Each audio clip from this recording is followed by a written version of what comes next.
Hello, welcome. What is up, everybody?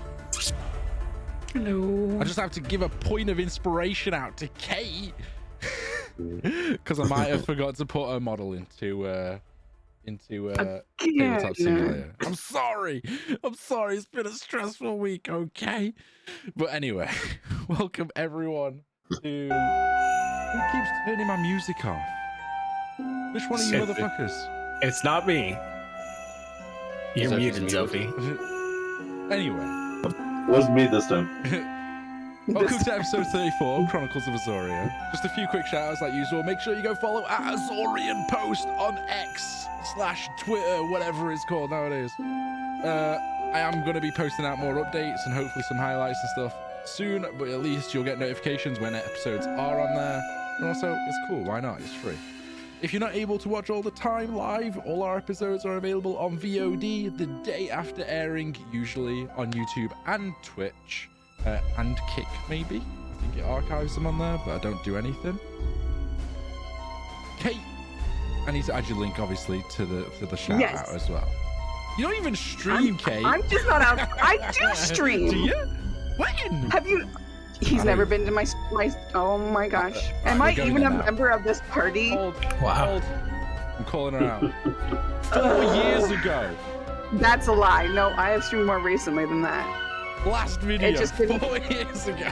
I just don't record it. Keep the broadcast. Okay, I need to follow.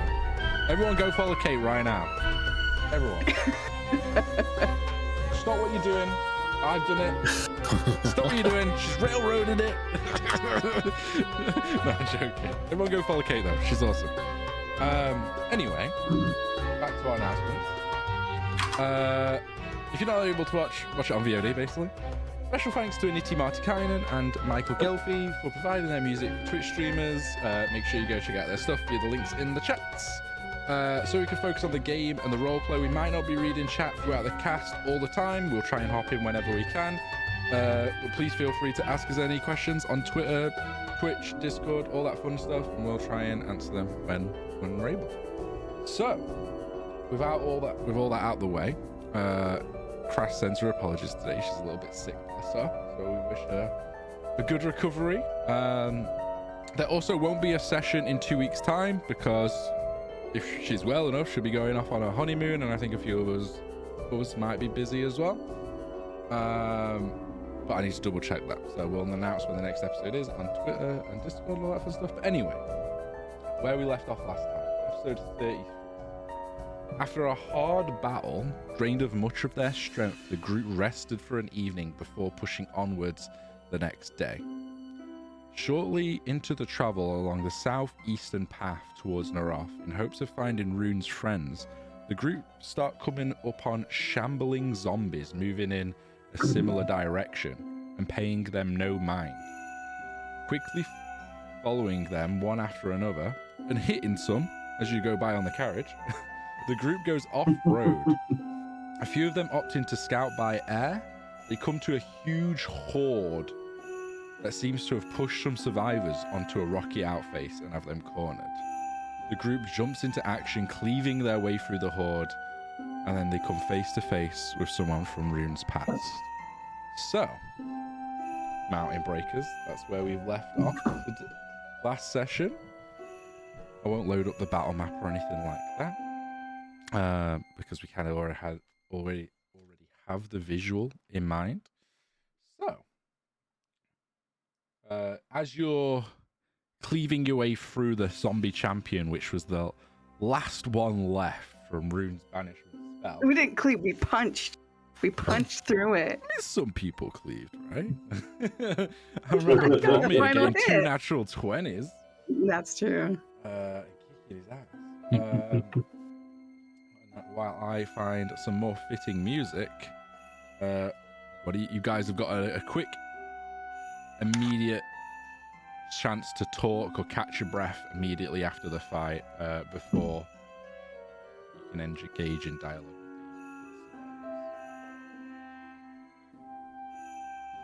Yeah, I mean, for me, I think it's just a matter of actually taking a moment to survey the landscape is pretty surreal, just seeing corpses everywhere of dead undead, and yeah, quite the experience we just went through, especially after just tracking for how long were we traveling for? Like 2 weeks? No, so you about. So you use the teleportation to come through to the tree. You travel for about a couple of days, I think about 4 days, until you find the cart location. And you spent a day or so fixing up the cart, and then you're on the cart for about a week. So it's been about 2 weeks. Okay. So yeah. So yeah. I mean, this is quite the contrast to the peace we were experiencing, give or take some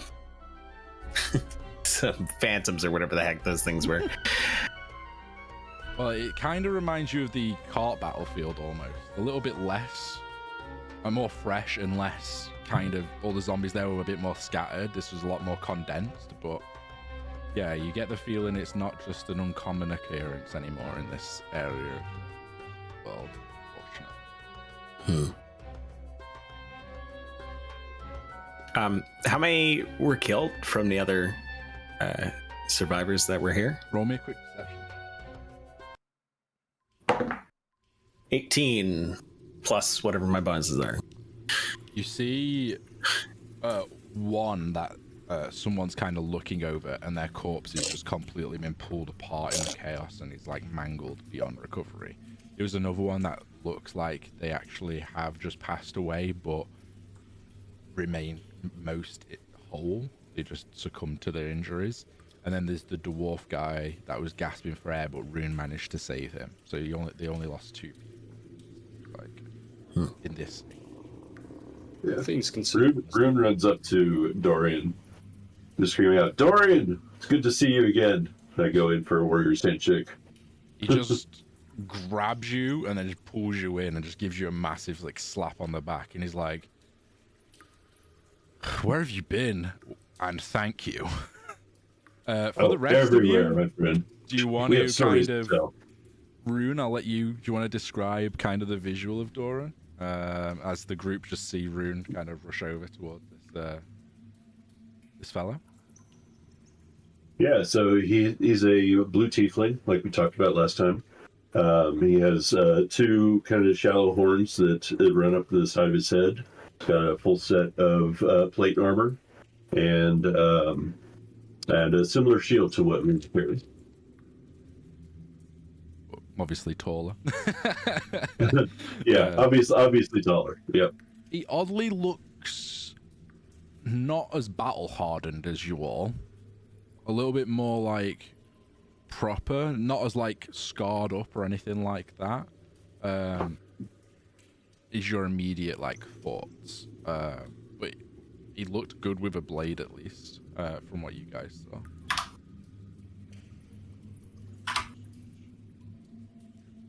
Could have been scarred up. We got here just in time, though. Where have you been? I mean, it's great you've just showed up and saved our asses. We've been overseas in Felwyn. Yeah. Why? Anything good? I know they've been supplying with some ally, like some support. Sadly, no manpower though. Yeah, they've been trying to help with supplies, but that may come to a halt here for a little bit of time. There was a great, what do we call it? The mist. There was a great demon hiding in the mist out there that was causing problems. There's a demogorgon, which we managed to fell. He's like, I'll take your word for it. It sounds crazy to me. Yeah. Roll me a perception check, Rune. Okay. And also, while you're doing that, what's everyone else doing while this conversation's taking place? Anything? I'll just start picking through the remains of that commander. So if there's anything of value on that body. Roll me an investigation check. 15. Okay.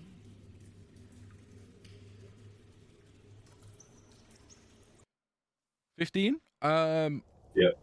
This was more just to look over who's here, you don't really recognize too many people in his company, at least. Okay. They might be fresh faces.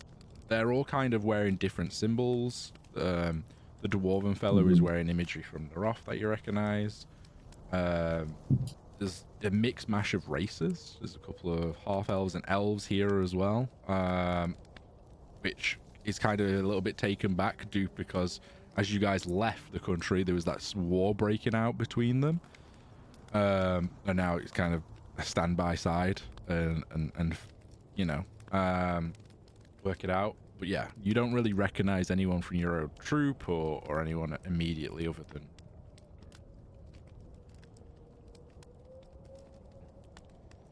Well, Adar's just Dorian, trying tell to us, catch who breath. are you who are you traveling with? Sorry, didn't mean to talk over you. It's just my company here. It's very rare that I'm out on the front lines myself, but we were out securing the last of the grain and the farming supplements that we could manage to get in off the land. This horde showed up out of nowhere, and we managed to distract the majority of it away from the caravan. So we're hoping that's just got back to Narroth safe, but then we kind of ran into a spot of trouble here that we didn't anticipate, so we're very thankful that you showed up, in all honesty. Even I couldn't really plan my way out of that one. It was a very on-the-moment decision.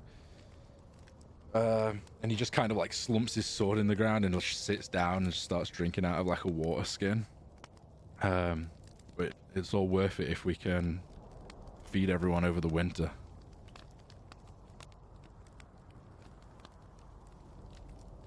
Agreed. Do you know of much that's going on here? I assume you've come back to help, or... It's been a while since we've been here. Yeah, it's been several months, I want to say. At least 2.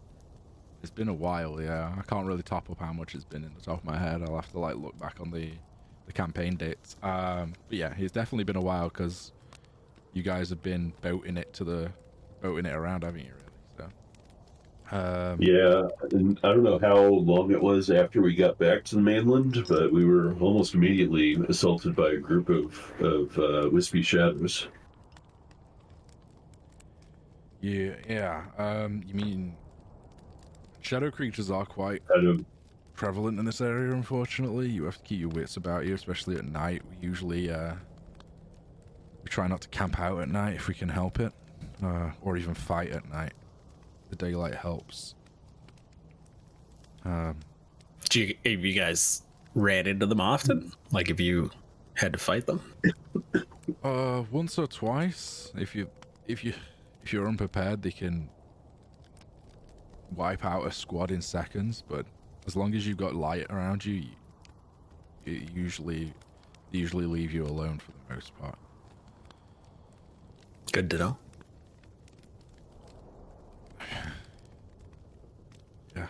Yeah. That's the worst though. Like at night, I suppose. During the day, there's just a vast manner of undead everywhere. It's not the country we're used to anymore, unfortunately. A lot of the towns around the middle of Tristram have fallen. They've either been massacred or pushed towards the capital or here. We're fighting on both fronts, but we can't really get any like lines of communication to either side, to be honest. You mentioned you were checking the farmlands, right? Is there more of that purple moss that's been infecting things? Yeah, that destroyed, I want to say about 50% of the crops. Just made it unusable. So whatever little we could secure was imperative. It was worth our lives. If we didn't get what we have done over this summer in, we would have starved through the winter. Never mind being able to even fight. Wow. And that's even with supplies and stuff being shipped in? Well, some of that's... We've not had a supply shipment in a while. we don't really know why. We were getting them airshipped over. Every month or so, an airship would arrive and we'd offload what we can. I don't know if they were supplying the other side of the country, but we've not heard anything since. It's gone dark, so. Yeah, the supplies should have been going smoothly since, at least until, like a week ago, maybe 2. Yeah. Well, unless they were being intercepted. Yeah, unless they're intercepted or were sent somewhere else. The last one I know of was personally, it was about a month ago.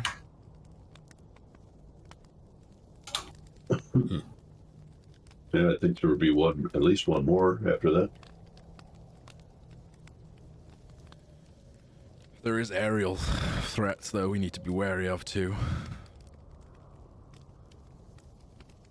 Aerial threats. Yeah, there's... Like, he just kicks a zombie's head on the floor, like these. And all manner of monsters can be reanimated, even ones that can fly. Have you seen something that looks like a bone? I don't want to say a bone dragon, but something of that nature.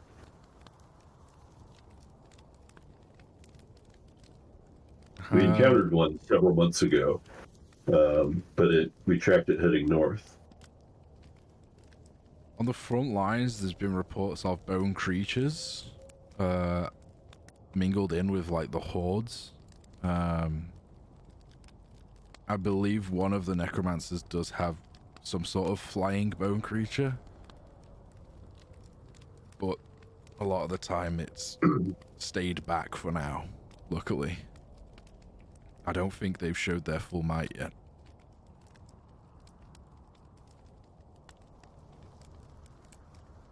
What about the elves and their encampments? That was tricky. Are they encountering the same things?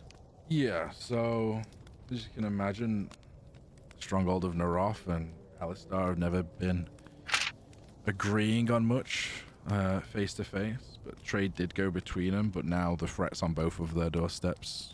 There's like a fronted effort, and you look over and there's like a bugbear just sat down in full plate, just tucking into some jerky, and even the beast folk of Uraso are holding their line because I guess they don't want this mess spilling over into their country either.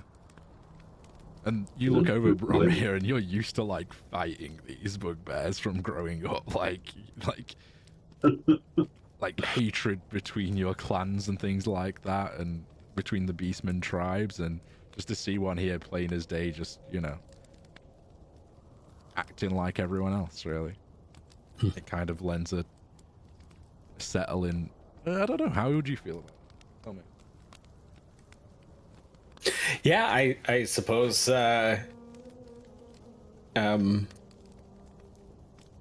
Growing up, it would have been just part of the day to day. So this is a kind of a stark contrast to that. Maybe a bit of a realization that things aren't always as they seem. Has this spread to Uraso? Not yet. Obviously, Narroth is charged with holding the line, or was from the Beastmen, and that line's now switched. We're holding this country back together, really, so technically there's no more border right now. There's Undead on one side and the living on the next.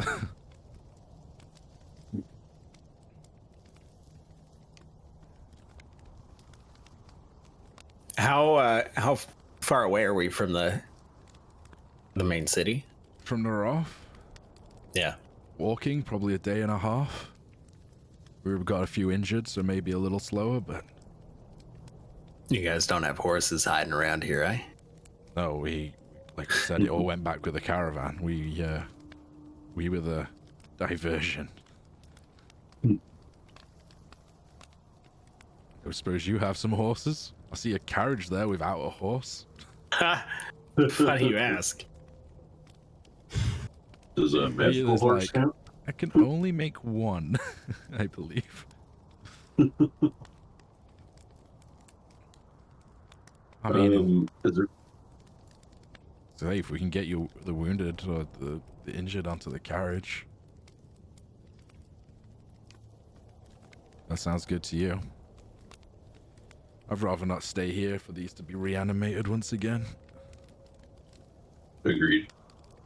Yeah, seems reasonable. What did you get with your investigation check? 8. 8. It looks like a decayed, pulpy mess from being bludgeoned by weapons and fists of the monk.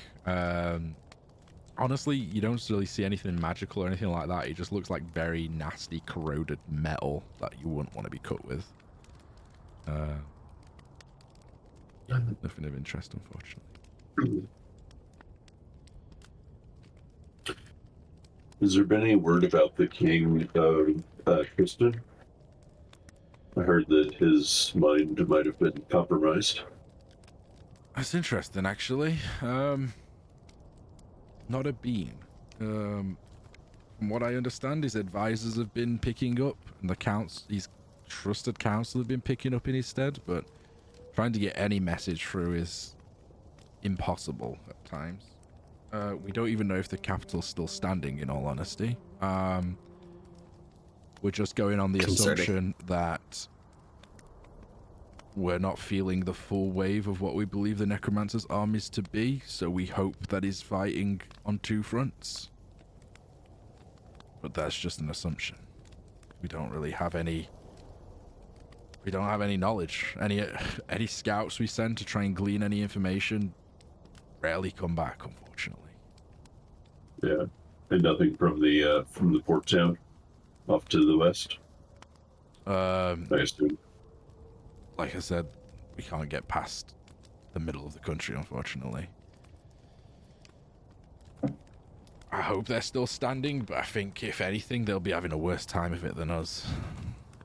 If they are. I think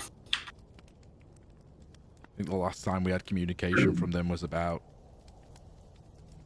6 weeks ago. Wow. And anything Quite could change the, day to day, to be honest, so. Quite the length of time. Not have contact. The issue is, like, Narroth and the capital very rarely spoke. There was no teleportation between the two. There was no kind of dialogue much pre this issue, so there was no, like, pre-line of communication already established when the shit went down, so... The elves might have a little better picture, but they don't seem to be very forthright with the information all the time. It's like pulling teeth, even though we are allies. But then, I'm just given a subsection and battle plans, essentially. There might be better people to talk to at Narroth. I don't know what Rune's told you about us, but...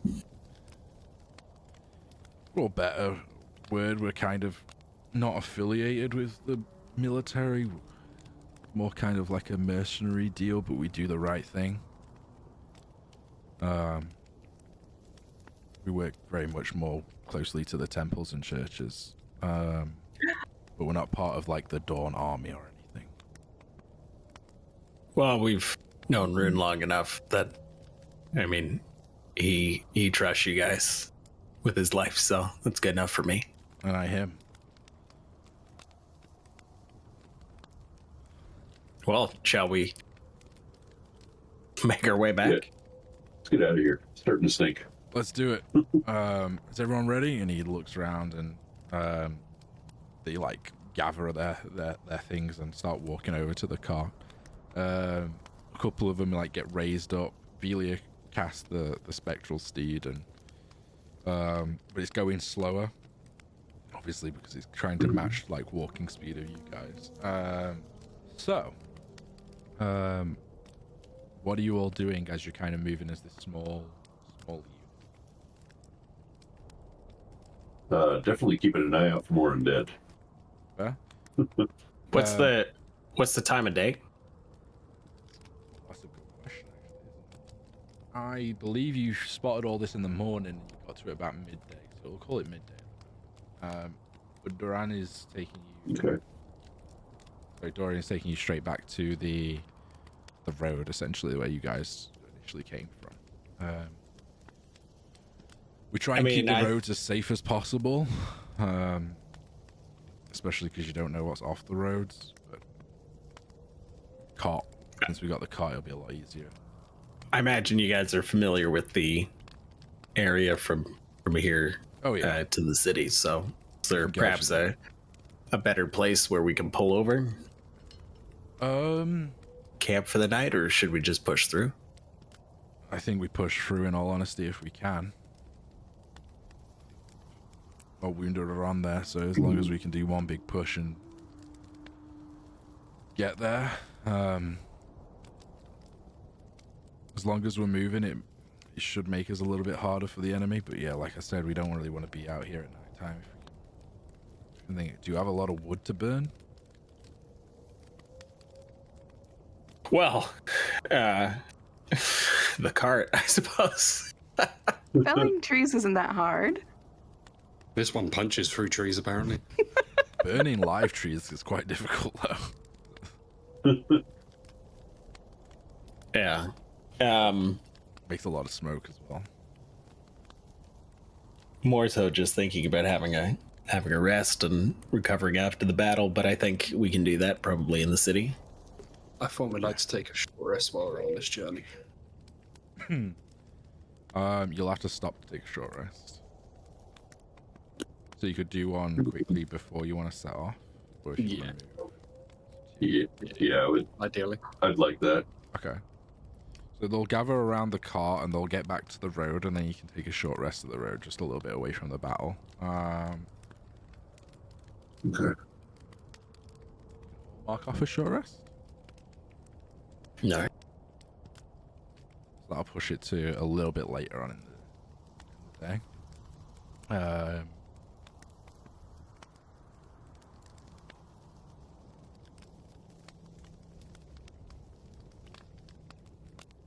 So, let me get music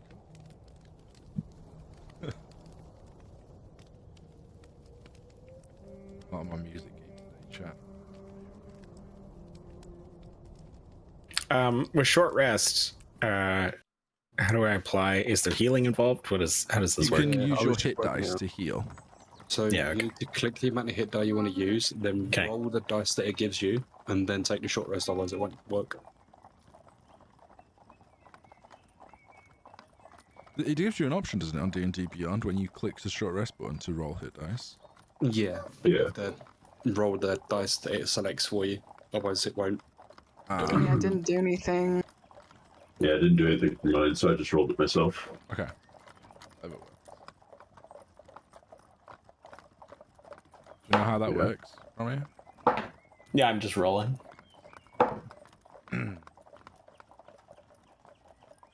How beaten and battered are you guys looking? Are you guys looking okay? Or? I'm looking perfectly fine. My spells are kind of tapped, but other than that, I'm doing all right. All right. Bromir is obviously Bromir, so he just roughed up anyway. We turned set. How you looking, Adara? I'm doing all right. All right. The short rest got my key points back, so I'm all right. Monks are awesome. As I'm finding out, yeah. My goal is to be one punch man the entire campaign. Oh yeah. So you can all roll perception checks, or I don't know if anyone's. You don't having to drive the cart. 'Cause it's in Right. 13. Awful. 12. What did you get? 7. 13, sorry. 7? Oh dear. Ooh, nat 20 on my there you go. perception. Hey. Yeah, so 25 total. Nice. Adara, I need to write down your passive. Oh, my passive. Not for this check, just so I have it all wrote down. I don't have a passive perception. You do? Everyone should. Oh wait, no, Yeah. 10. Should be your 10. wisdom. Your passive perception's the worst out of everyone. Yeah. She's a bit ditzy. She's just like, everyone's a good person. Everyone gets the benefit of the doubt. We just need to help people and share. So, Romy, you see now there's still a couple of mindless of the shamblers still around, and you encounter them every now and often. A couple of people run off ahead and just quickly dispatch of them, and you can do that as well if you'd like, since you're spotting them. These ones do kind of aggro onto you, for lack of a better term. Like, they don't seem to have like a mission or a purpose like the other ones that you saw. They just are just feral. I would never turn down an opportunity to bash some skulls, so yeah, I'm down. Yeah, easy enough. They're not like clumped. They're not like a challenge or anything. You've battled loads of them now, like time. So yeah, you just walk up and just smash them over the head and go down. But yeah, like you do notice that clear difference of direction, I would say, between the undead. But most of your travel is uneventful. Although... No. Because you rolled a natural 20, about 3 hours into your journey, Bromir, you see something in the sky, probably like 20 feet ahead, like above you. And it's just kind of like invisible and shimmering. And then it disappears. You don't know what it is. You don't know if it's like heat rising off tarmac, that kind of look. But it's... You're very perceptive in this moment, and you just catch the difference in the air. The difference in, like, the look. You're not too sure what you make of it. Interesting. Valia, quick question. Yeah? I don't know if you've ever come across anything like this before, but I proceed to describe what I just saw. That, like, am I just tired, or is... No, that definitely can be a thing. And Velia's face immediately looks a little bit like shifty, and she like starts looking around. And you know, Velia, like the act of ditziness that she kind of puts on sometimes. She's a very perceptive lady. She starts looking around. Doesn't immediately clock anything you've seen, but I think we're being watched.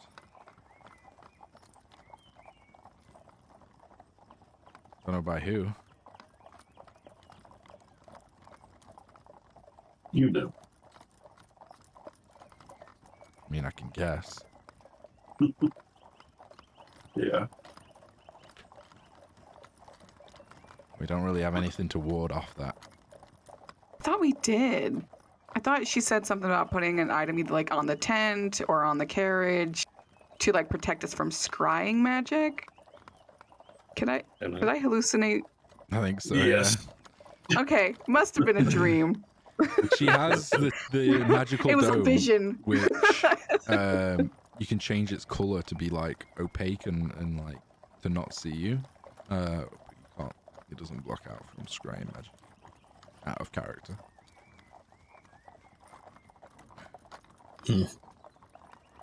I think if we notice them ahead of time, we should probably just call it out and not talk about anything particular.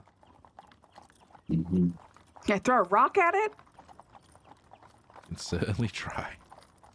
We can talk about peanut butter jelly sandwiches. Oh, So what a good it's the time it idea is to that be we alive. don't want them to know we know. Yeah. What's that? It's the idea that we don't want them to know we know. Or can I just stop lobbing rocks? I mean, Just love rocks. I think they Love know rocks. because Brommy had noticed it. And then told me Yeah, I about wouldn't it. have been subtle about it. I totally would have been like, Yeah. hey, Valia, what's this? I know we know. This is weird. So it's just like a roll of strength. I pick up a Roll rock. me a dexterity. You got like a throw roll, yeah. I got a 19 with +5, so 24. It's the perfectly aimed rock you've ever aimed. It just goes through the air. You're like, damn, that was a good Damn. throw. I elbow Bromir. Did you see that fucking? That was a good throw. It's still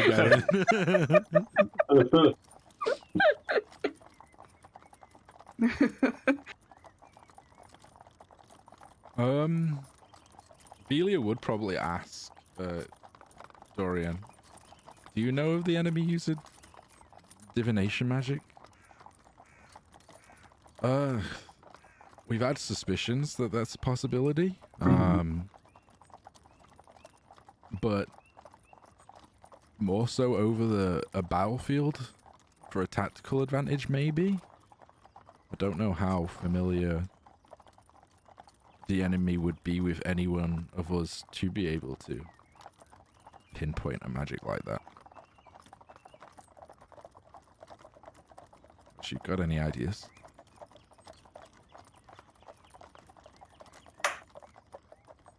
That mage fucker from the other city, isn't it?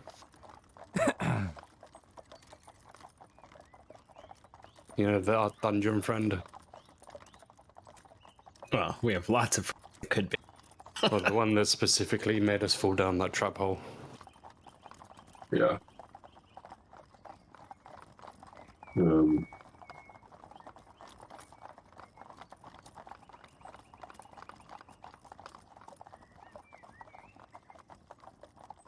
How far away are we from the rest of the group? Like, we're sort of in our cart, right?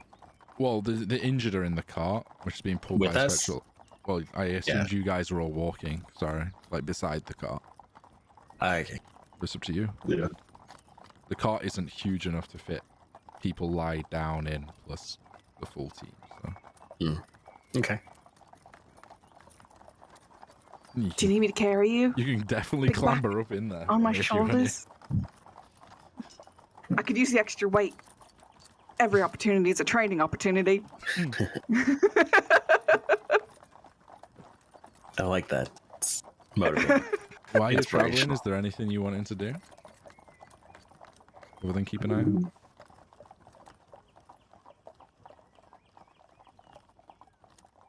What's the weather like? It's a little bit chilly, overcast, but no immediate rain. But like the ground is sludgy and mushy because it has been raining quite heavily previously. You kind of go into those autumn seasonal months now, so it's leaves falling off trees, kind of bare branches, and a cold wind chill that's starting to circulate and pick up occasionally, but mostly dry for now. No, I'm going to proceed in silence. I just walking silent. Darkness falls upon you guys, and everyone, even at the sight of the golden hour, as the sun is setting, immediately people start, it's like, almost stop what they're doing, the idle chit-chatter, and just instinctively start lighting up torches. To the point where they're like sticking like 3 or 4 torches that they've got spare around the cart in every direction just to give as much light as they can. And a couple of like the small spellcasters are starting to cast like light cantrips on like shields and things like that, as kind of using them as like spotlights almost. You get you assume it's super paranoid, this group, or you know this is kind of what they've been trained to do. But the area just like lights up immediately. Is everyone still good to push on through the night? I am. I think if we keep up this pace, we could probably make it there in the next 5 or so hours. Early hours of the morning. A night trek? Sure. What could go wrong? I think we can manage. Now, important question. Rune, do we have to stop for you to make some food? Or is that something that you can just, like, do on the fly? I don't have those spell slots currently. Cheese and bread. Got your jug. You can have a drink. I do have the jug. One of the But, troop just like throws an apple at you, Bromir. Lord of the Rings moment. I'll grab it. I look at it. I like sniff it. I'm like, what is this? This isn't meat. I don't know. It's the it's the elven woman. It's like that is food, dwarf. She just carries on walking. I'll begrudgingly like just start eating it. It tastes real good. Almost... It's probably like one of the best apples you've ever had, to be honest. Like, yeah. I mean, it's still comes from the tray. Probably the only apples. Yeah. It's a new experience for you. I mean, I'll eat it, the whole thing. Like the core. And I have no, I have no concept. I'm just like through it.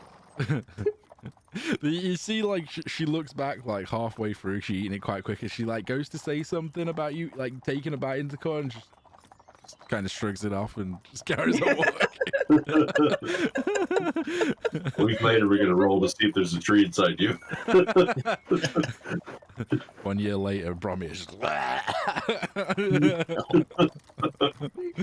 I knew I shouldn't eat that stupid fruit. Last of Us. Oh yeah. So can I get another round of perception checks? Yeah. 14. 15. 15. Stick into my good rolls. 3, natural 1. What is with your dice, man? What the fuck? You need to like get some physical dice, right? Or some shit. Yeah, I need to. This website hates me. Yeah. Go find a game store. There's kind of like a low fog that comes in. Not as bad as the Mistlands. Like, you guys are just so desensitized to fog at this point. It's like off into the distance, rolling along like the hills, and you're just like, that's miles away. Fuck that. But it does like hit your senses. Other than that, you hear the occasional crow quirking, and you don't see anything. There's occasional still shambler that you kind of come to on the road, but it's quickly dispatched by whoever.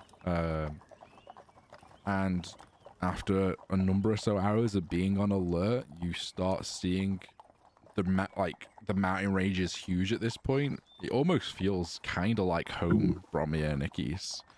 Especially to you, Akis. Like, you're pretty familiar with these mountains just on the vast other side of the range. But they're the same mountains, all the same. You start seeing the shadow and light on the horizon of what looks to be thousands of torches just illuminating this castle that's off to the side, and kind of like up on a hill, on the edge of the mountainscape. You see what, for the better term, is the kind of like light spells just being cast down, and like giant floodplains just kind of like looking around and keeping the perimeter tight. But in the centralized portion of the city, it's almost like daylight. It's just irradiating from the windows as well. It's kind of strange. The non-spellcasters of you are like, how the hell is that working? Well, there you go. It's the lit up city of Narroth. So, I feel like the whole thing is just so strange. And normally moving under the cover of darkness, and here it's like, even now, we're a big beacon of light. This interesting contrast. So it's not a huge castle. Definitely not like the biggest castle we've been into, especially since the big cities. But it's more like a stronghold, big outpost kind of. Still big enough. That's placed on the side of the mountain. As you approach, is there anything you guys are wanting to discuss or do?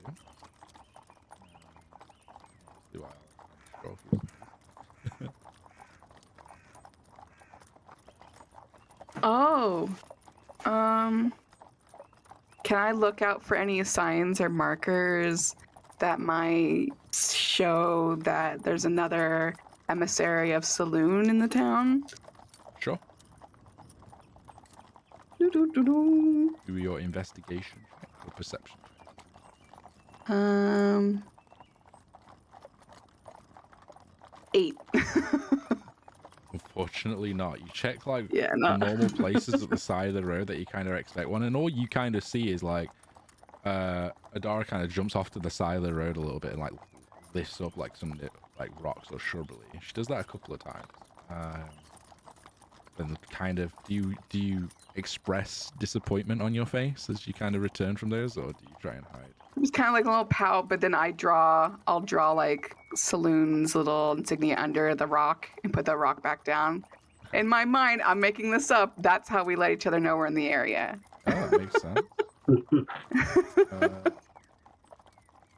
I can't.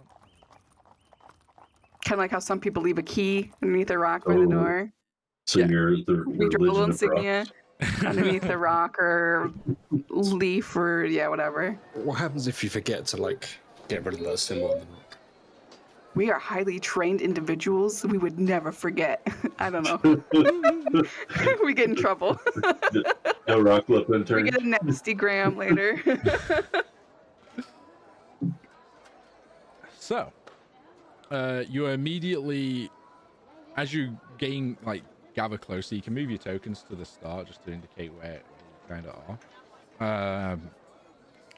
Duran's says, "You'll be good here. You've showed up with me. They won't give you any trouble. You know this city, though, and even though it's been a while.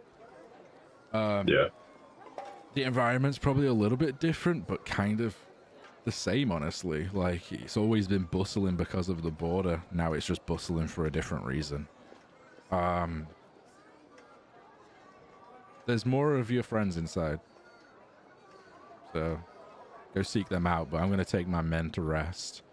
If you need us, just go to the Warriors Guild. We've taken over that kind of area, and we'll be around that area, at least for a day or so. And then I imagine there's probably going to be another gathering.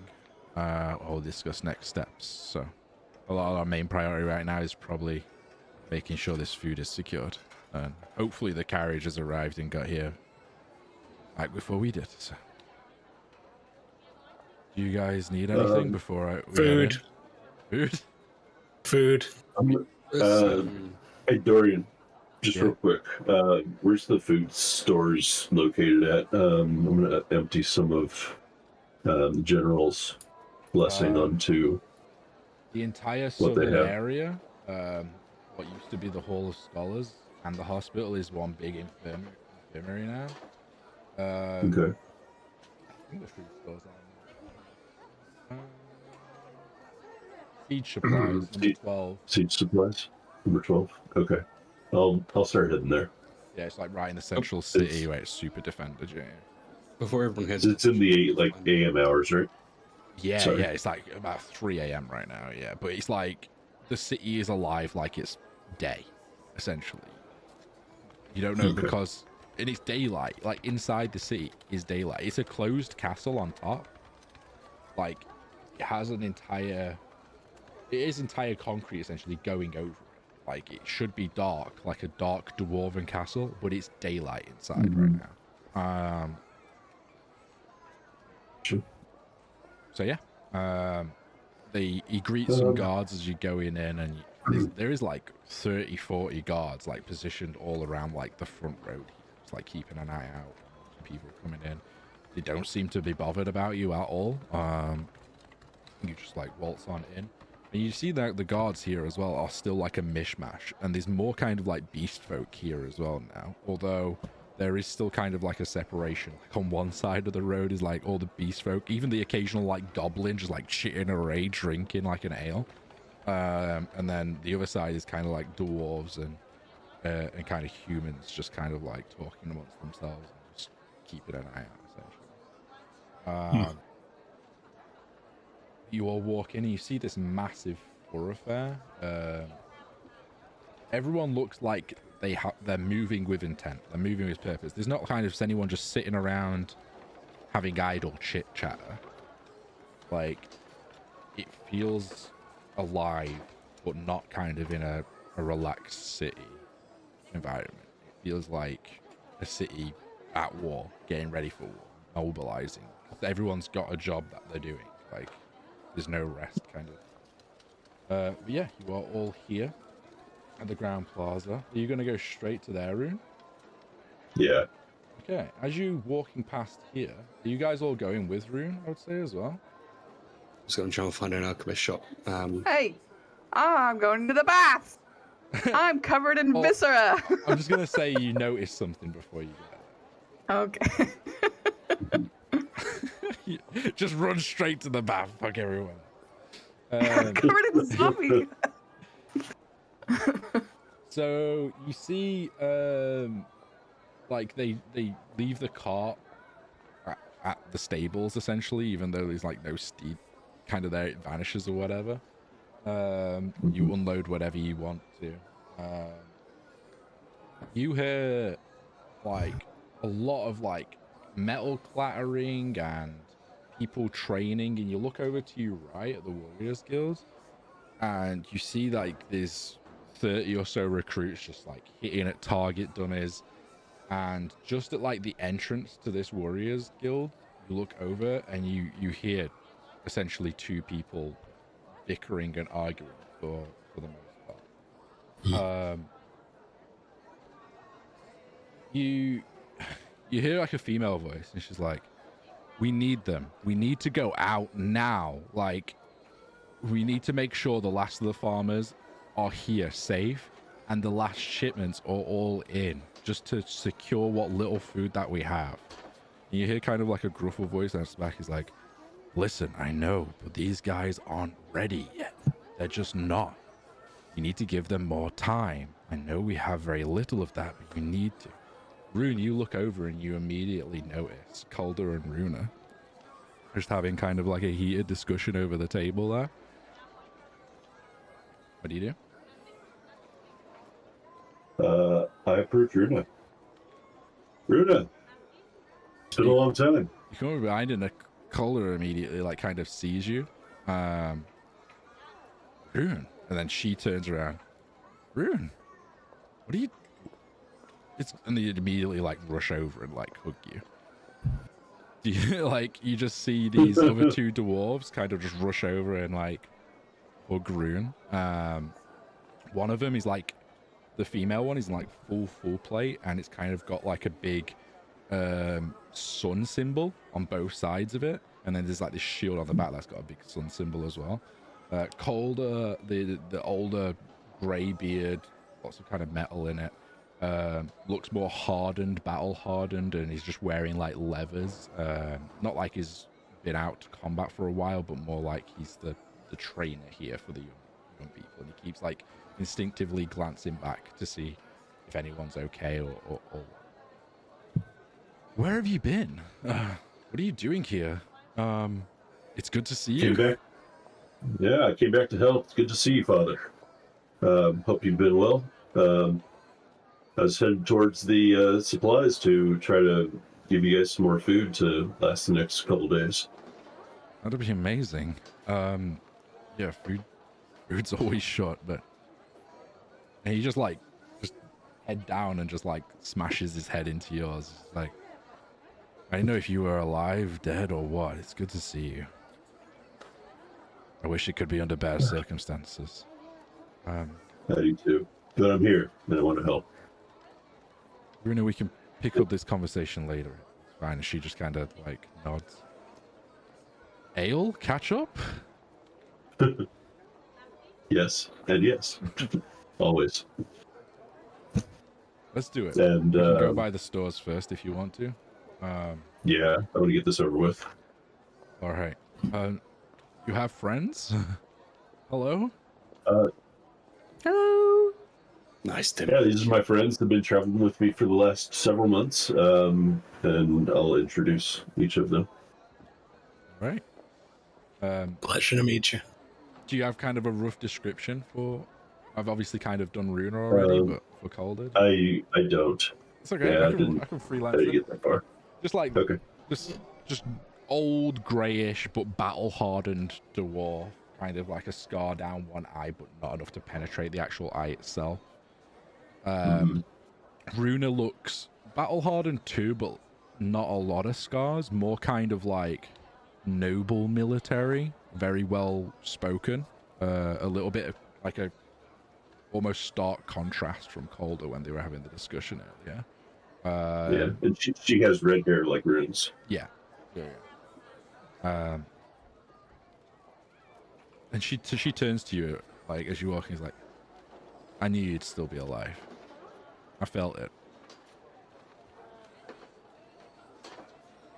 So I want to hear about this one to die. Trust me, he's tried. Of course, you know when I'm around. When I'm not, you're my friend. He's Not going for another hug. Well, you can keep me out of trouble now.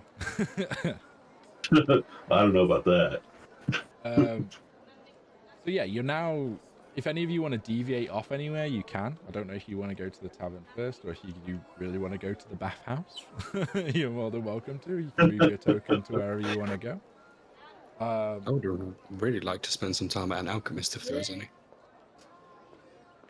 You'll have to ask around. Oh, what is? Roll me. You can ask Runa or Calder if you want.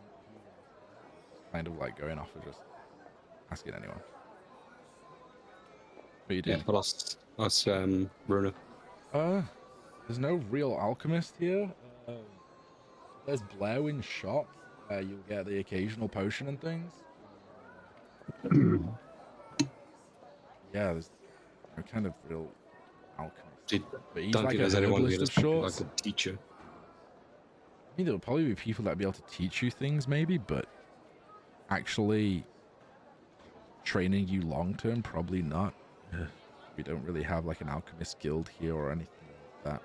Like, we have a shopkeep that might dabble in making potions. It's been a while since I've been over there personally.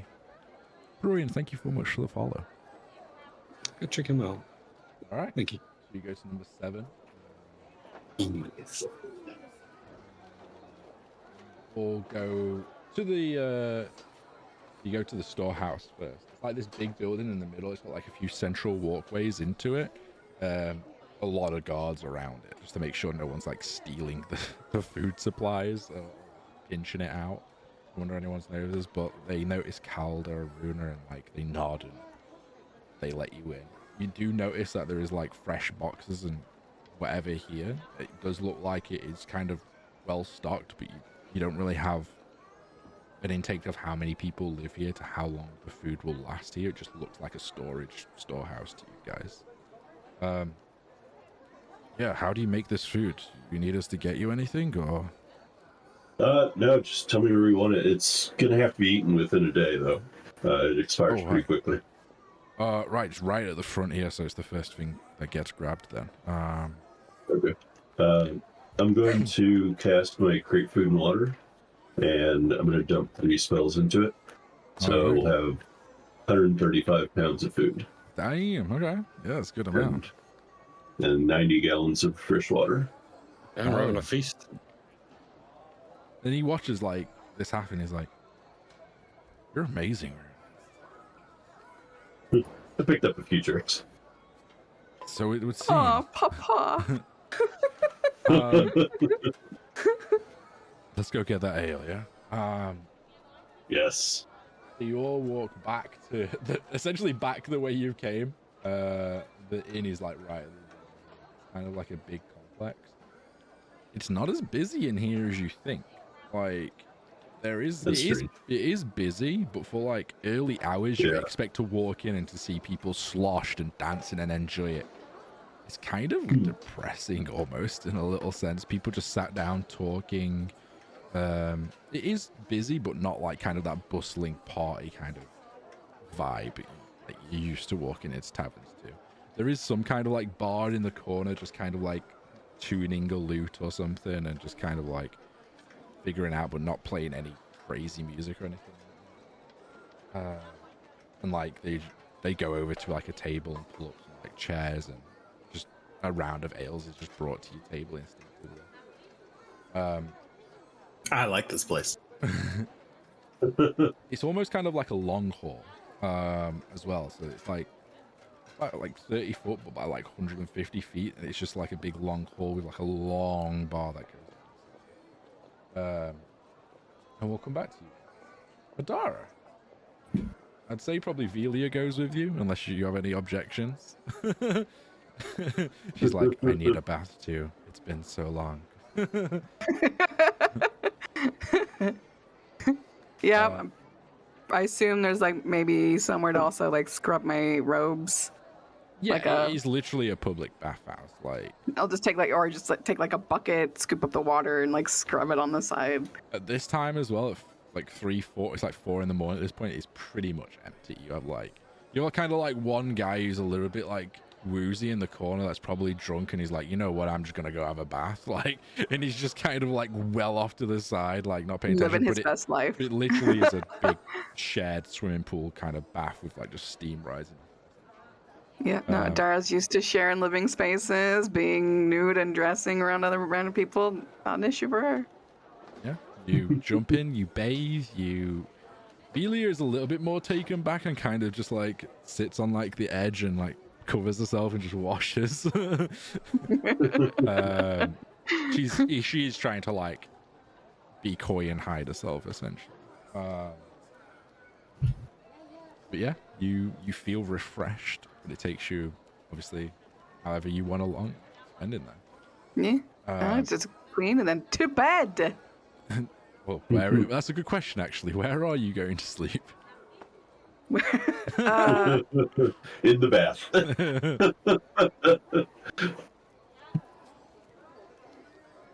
As like previously, you've never been here before. Even though you've lived this side of the country, I'd say you've never been to this city before. You never really had a need to. You have no idea where anything is. You just asked like, where can I get a bath? And someone's gestured in this direction, and then you've gone straight here.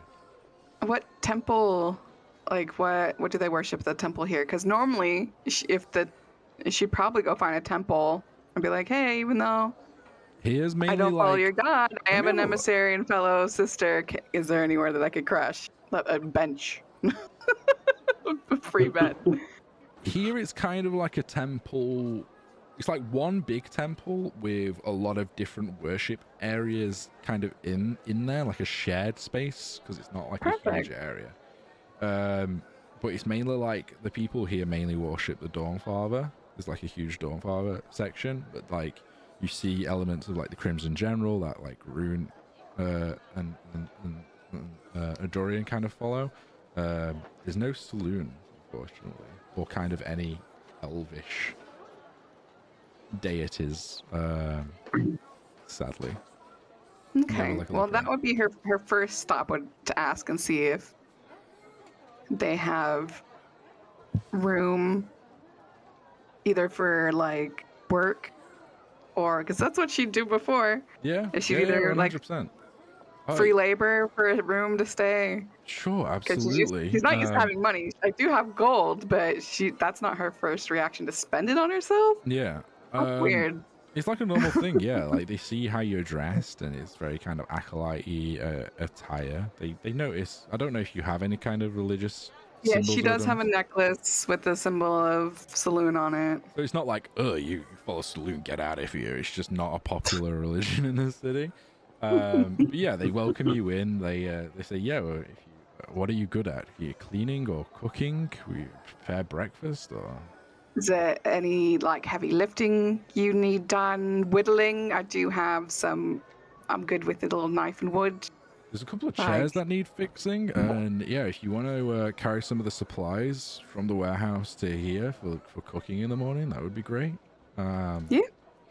And then he shows you like kind of a room that's like some shared bunk beds. There's a couple of people sleeping in there. Just like grab one of these and. Hostel style. Let's go. So that is your night. Velia just kind of like turns around and she's like, where's she gone? I swear I came here with someone.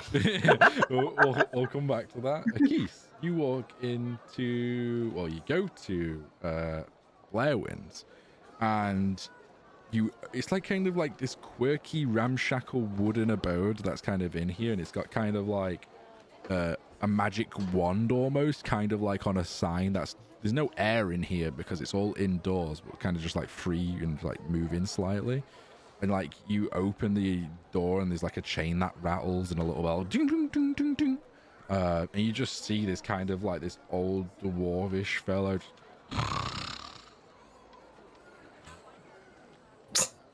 Yeah, I need some supplies and a teacher. Wake up! Hey, what? You sell stuff. Are you a bird? Are you drunk? Maybe.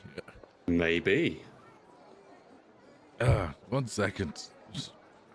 What time is it?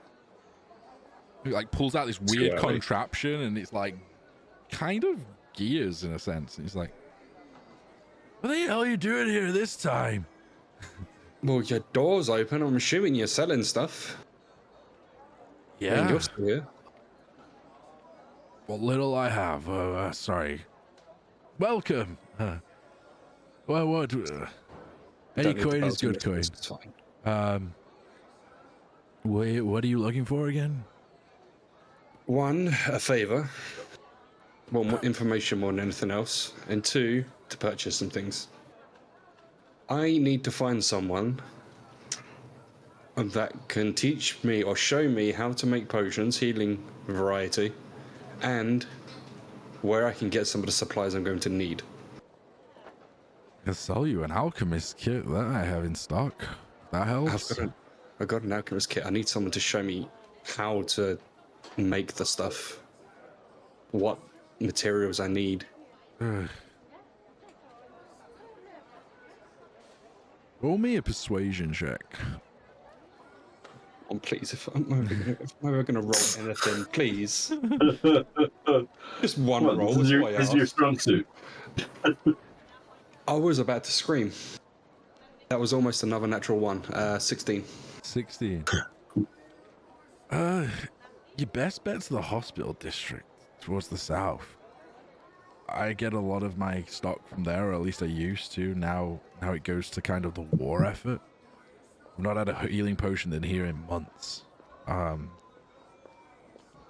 Yeah, I don't know how to make basic salves and things for your indigestion or something maybe that I've picked up from time to time, but unfortunately I'm not your man. But I'm sure if you inquire around the hospital, there's a lot of people that are volunteering and helping out there. Maybe go in the morning or the daytime though. They're pretty run ragged. So they're probably trying to get some sleep now. Yeah, they'll probably be the best bet for you to find that kind of knowledge, I would assume. Or at least some hands-on experience. Do you have any vials or anything I can buy from you? I feel bad. I got glassware. Barged in, woke you up, and now I'm going to be leaving and not buying anything. Sure, he gestures over here and you see kind of like there's a shelf just full of different vials and things like that. You can just mark off a couple of silver and he'll sell you some kind of glassware. Yeah. I'll take 20 of your glassware. Cleaned him Varying out. sizes. Sure, yeah. That's good to me. Get some rest. I feel like we're going to need it in the coming days. Do you want to have a look about anything else, or? Yeah, sure. What do you got? I mean, what's in your shelves? What are you trying to get rid of? Roll an investigation check. Just as you're browsing. Investigation. 9.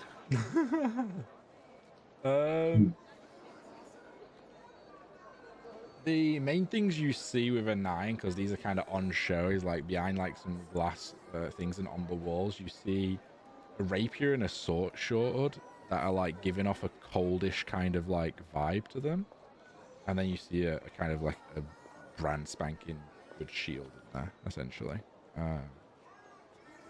They probably look magical, but yeah. What can you tell me about that rapier and the short sword over there? Is that a pair? They can be a pair or sold separately, I don't mind. I've had them a good number of years. They're like freezing and they're cold. And why you hold it, fire doesn't affect you as much.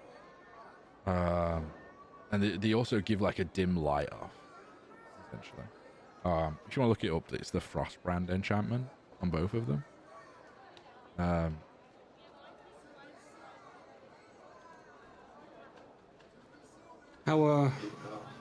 How much are these gonna cost if you're willing to part with them? You said they've been here for a couple of years.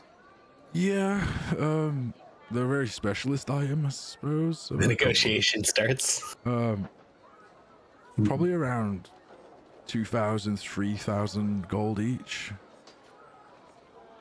Each. Yeah. That's why they've been there so long.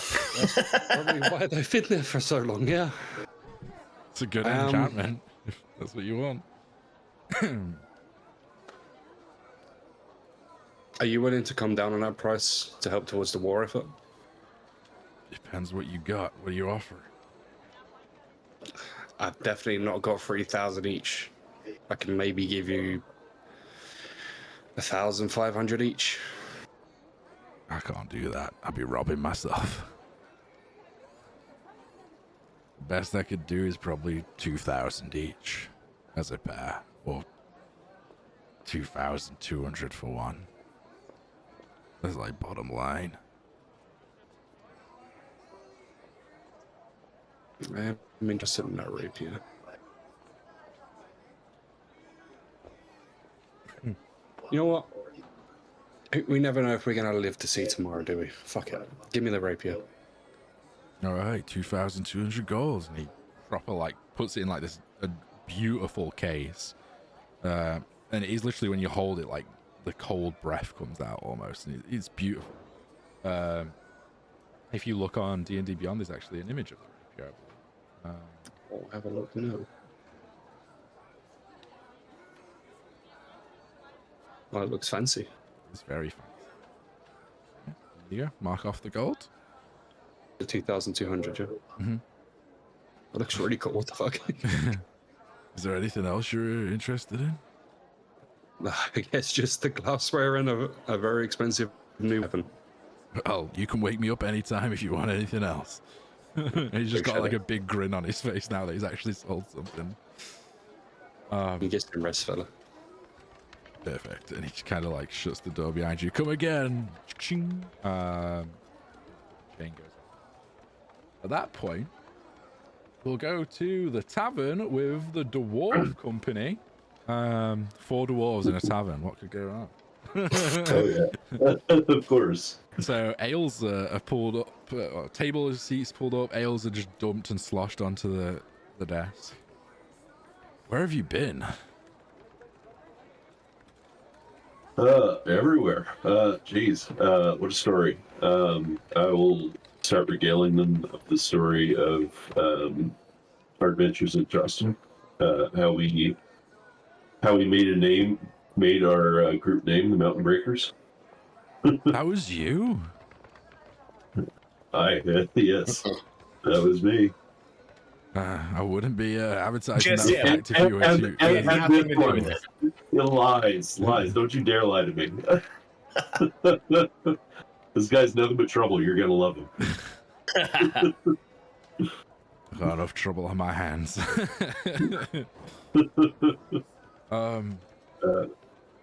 Yeah, I've just been here a lot of time. A lot of us have come down from the temple. The temple's just a few left up there now because it's safe and out the way, but a lot of us just couldn't sit on the sidelines anymore and not do anything. So essentially I'm out of retirement and I'm training these young whippersnappers into hopefully people that can survive out there. Me and Runa have That's some good. disagreements, but they all come from a good place, and she's like, yeah. It's just coming to those winter months, I think, and everyone's a little on edge. But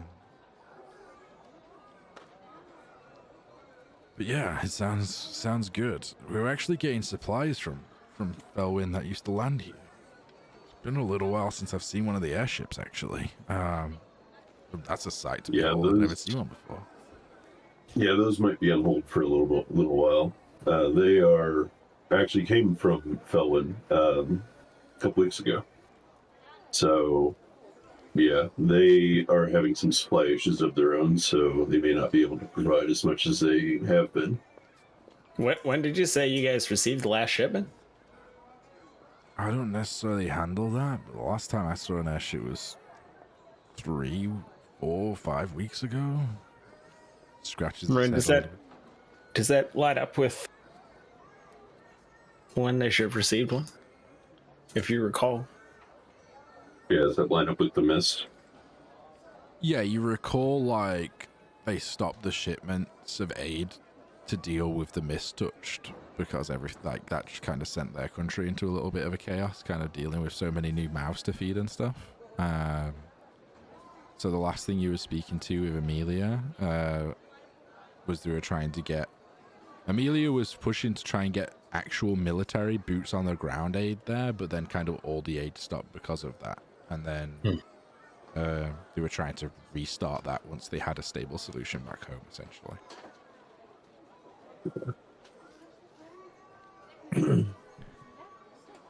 Yeah, I'll share the story of how we escaped with Amelia off to Felwyn, and we're actually running from the Knight Commander Atreus. Remember that right? Atreus, yeah. Do you share anything about the crystal or anything like that, or just... Not yet. Okay. Why are they chasing you? Were they chasing the princess? I think so. Yeah.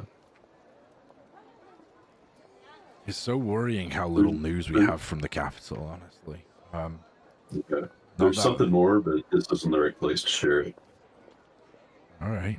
It seems like you've gone through a lot already. Yeah.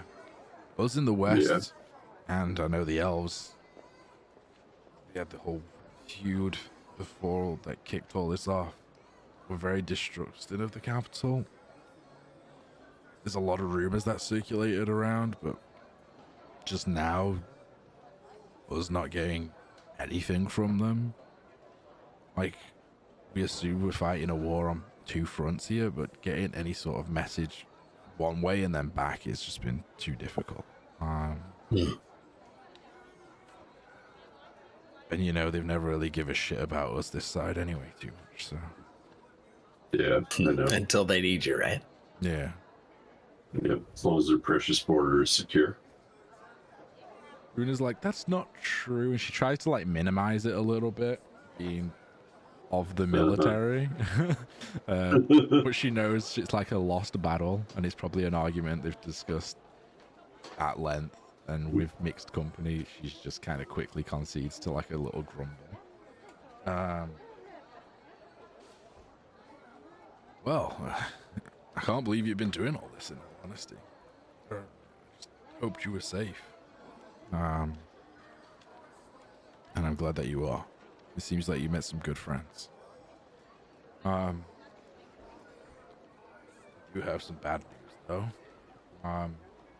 Sharing.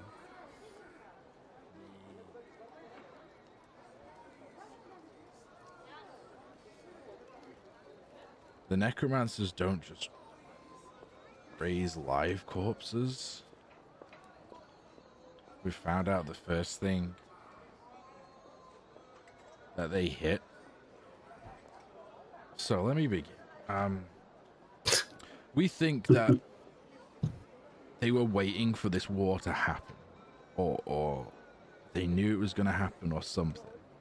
Or they fueled it. Yeah, right. So they used the corpses of the freshly fallen in battle to immediately raise an army like we've never seen. And it caused chaos. But in addition to that, they've hit like every graveyard. And that includes Bjorn's too. Oh no.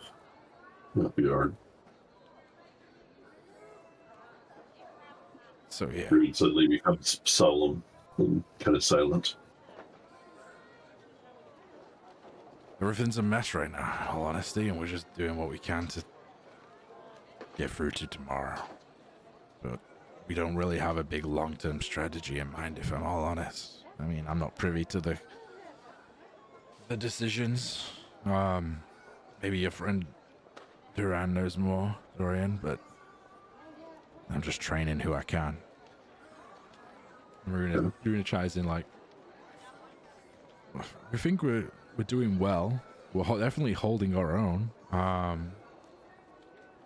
But yeah, we're not really making any headway either. We really need to find out what if they have any weaknesses and see what we can do to fight back, if anything. Hey, Apollos, can you refresh my memory? Sure. At the very beginning, when we found the necromancer that was teleporting away a bunch of people in that cave, were those people did it look like they were alive or reanimated?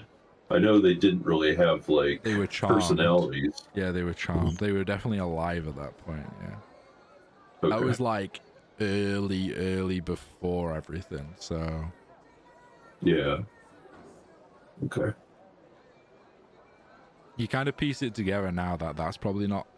So they were capturing people from caravans, essentially. The bandits there was trafficking people there, essentially.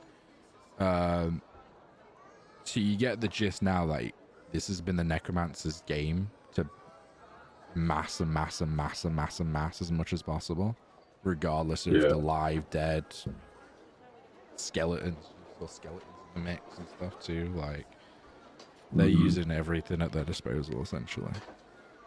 Okay. I'll share the story of that cave and what we saw with them. Yeah. Yeah, this has been going on for some time, fortunately. If we could just get a message and see if the West is alive, maybe we can combine our points of attack. It's just, that's it. Communication's hard.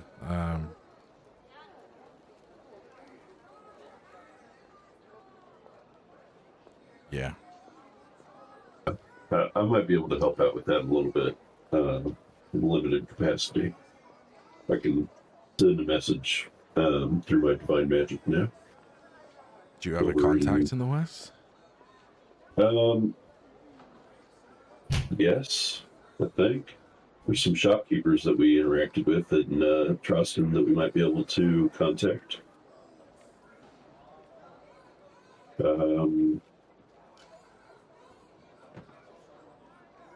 Maybe a couple farmers out there, but I don't know if they would still be alive. Be worth to try. Oh, there's the Knight Commander that's out in Port Trust, and we have good relations with her. Runa's like, Lyras, is it? Yeah. Yeah, she's from what I know of her and have briefly interacted in the past, so I think she's trustworthy. Oh. Yeah, she seemed pretty straightforward. So, yeah, maybe we can reach out to her. That would be good. I don't particularly want to reach out to the spy network out there. We have brief run-ins with them. The who? It's an underground organization called the Claw out in Port Truston. Wonder if that's who was watching us. He knew some people that had some divine magic, but I still think it was the necromancers that were watching us.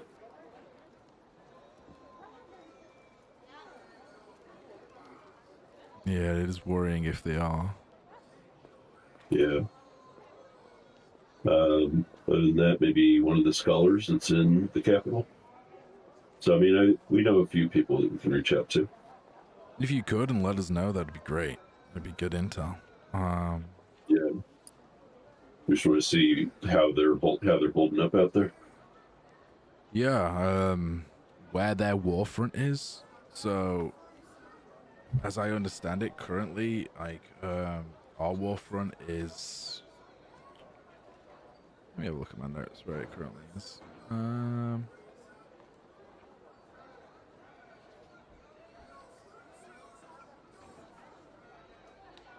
So from talking with Dorian and piecing bits together here at the table, these are kind of like the notes you get. Boxelin and Tollyshaw, which are like middle small villages, towns, they've been completely destroyed and scattered. Uslerin and Las Enlo, which you all kind of started in, apart from Cate, Uslerin, they've been mostly destroyed. Wow. Alistair, which is the elven capital where Velia's from, they kind of defend their own lands to the north and have their own kind of war front up there. And any displaced soldiers kind of find them working with Narroth, and they do have like a line of communication to each other, but they very much preserve their homeland first and then help Narroth second if they can. Narroth, which is like the home of the dwarves and the Eastern Watch for the Beastland now, is kind of like working together with the Beastmen in efforts to like defending the entire country essentially. The current war fronts are around Tollyshaw and Narroth and south of Alistar. I can load up the world map if you want to. Sec. Yeah, that'd be great. We can like make some notes on the world map. Do they save? I always forget. The world maps don't.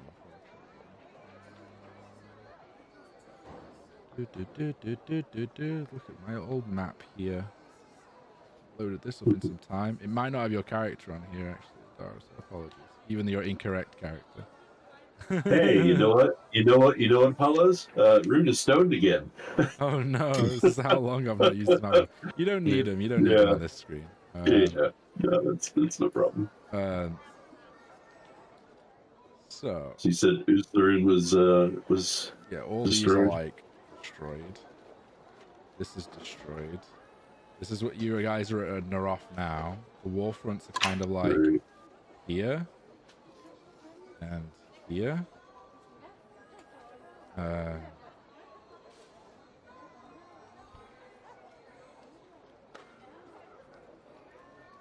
Load my notes back up. The elves of Alistar suffered. So this is like what you piece together over like the evening from everyone.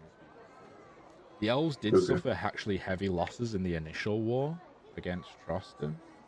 But both armies were raised up. However, since the front line, when they were initially fighting, was closer to their capital than Troston, they were able to like retreat and regroup within the woodlands. But yeah, that's where the current war. Actually, no. Actually, Tollyshaw is destroyed, but more recent. Okay.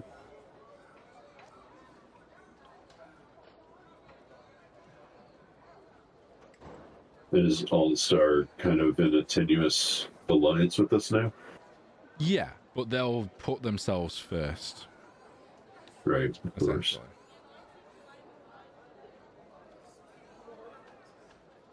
Like there's trade and aid going between the two, depending on who needs what, and there's open dialogue and discussions. But yeah. That's pretty much all the information they know. Everything over here is just a big question. Okay. No information. It's essentially this river is like controlled by the dead. Like trying to get anything across this. Yeah, actually, there's no real good. You would know because it became news quite early on that Narroth got hit. Yeah. Yeah, I was wondering if there was any like naval combat going on. A lot of the people that live on the glistening archipelago kind of rescued people from the shore towns and like took them in at Devil's Retreat, which is like a pirate cove sanctuary essentially. So while you guys are contemplating, we were there. Yeah, you guys were there as well. Were you? Yeah, you were. Yeah, I think briefly, so. Yeah. yeah. Someone insulted the Pirate Queen or something. Yeah. This campaign's been going on so long. Yeah. So yeah, that's kind of like where the information's at currently. No one ever hears from the elves of Alistray. No one even questions them, to be fair, and they're very defensible because of their long bridge and shit. But they're Right. less happy to help elves. They're more like the darker drow kind of elves. They don't really cause beef with you guys. They're kind of like neutral, but they just keep themselves to themselves. I'd say you and Runa know of them. Bromir and Co probably have no idea. But yeah, they've always been kind of mysterious. But that's where we'll take a break for now, since we're about halfway point, and then you guys can reflect on the learns that you guys have learned, and then we'll see where it goes from here on out. So, It's so depressing. I'm sorry, there's a big country at war with undead and stuff. Yeah. You'll be fine. I've got to build the threat, you know. I've got to give the foundation. That's right. To build the despair. To build the despair, so you guys will get hope and it'll come back, you know. But yes, we're going to take a short break. We'll be 5 minutes or so. I'll run some music like we usually do. And then everyone can be back in 5 or so minutes. That'll be great. See you soon. See you shortly. See you soon.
you. I know it's you.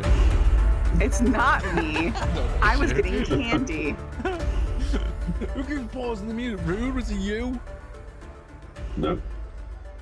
I need some deception checks or some persuasion checks, Robert. Yo, Nipsey, what up? Returning from break. We're just returning from break. Candy. I had Twix and I am not ashamed to say I'm still getting through my son's Halloween candy. yo. We're not big on sweets here. We completely You had a ran good out. harvest. Yo, Nipsey, that sucks, man. I hope you can sort it out soon. We're just waiting on Cry and Romeo Magna to get back. How dare they have an extra one? Here he is. Here he is. Unbelievable. Everyone was just getting some snack. I just had soup, and I'm having something sweet. What's everyone's favorite candy? Huh. Like It's a good question. sweets. Yeah, we call I them take my sweets over choice. here. I'd probably say Haribo. I like Swedish simple. fish. I'm simple. The Hershey's peanut butter cups. I forget Reese's, the Reese's yeah, or yeah. not. So Yeah. I think they're a chocolate though. Like if you're doing chocolate, then it's different. I like That's rockets. Right? You guys call them Smarties in the States. Smart. Canadian. I don't know what Smarties are. Campinos, they're not a thing anymore. I used to love them when I was a kid, Campinos, right? They were like those, like, white and strawberry swirly sweets. Like hard sweets, they were sick. You still get them online? I need a link, Nibsy. I need to get some. Cry, you back? Yeah, I'm just blowing my nose. Oh, okay, cool. I didn't know. I was Very awesome. about strawberries.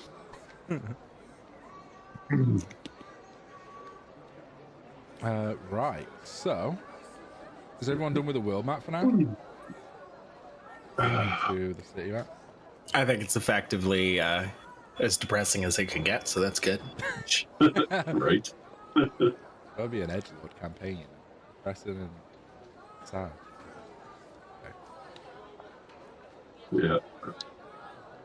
I mean, you guys could have gone. You know, that country's fucked. Just let's go off an adventure elsewhere. And I have to rewrite an entire campaign. Brogger, hello, what up? So we find ourselves back in the tavern. Akis, after you've done your shopping, are you joining the tavern? Yeah. Okay. So I say at this point, Akis and Velia kind of come in. Maybe Akis first, then 30 minutes later, Velia comes in. Velia's like, I knew you'd find you all here. Go get a glass of wine. I've got a new toy. You okay? Guess okay enough considering all the circumstances. Now that we're back. Looks sad. It is sad. Sadder than normal. You got this new frosty sword on your side, or you just got it wrapped up still? Still got it wrapped up. So she gets a glass of wine, Akis, you can get whatever drink you'd like. You can sit down. So yeah, as we were saying, if you can get any communication through to the West, it'd be good to know kind of where they're fighting, how they're surviving, and maybe if we can coordinate an attack or something. But what are your plans here? Are you here to help? Is there anything you all specialize in that you think can help out, or can we stick you on the front line? I prefer to be an agent of chaos somewhere behind lines. Don't lie, you like the action. I do, but it's much better when they're not expecting. There's That's action and there's a death wish. Wow. That's growth right there coming from you. Look at that. You're the one that Yeah, I dies need to through lie down jelly. after that. Yeah. That was a long time ago. This is very long. Thankfully, that was a lesson we only had to teach you twice. Yeah, and then there was the standing too close to the thing that blew up. Yeah. Not everything blows up though, right? So how are we supposed to do that? I'll give you a pass on that one. Ophelia says. That's growth from you. What? That's growth from you. Is it? Handing out compliments. You take it as compliment, that's good, I suppose.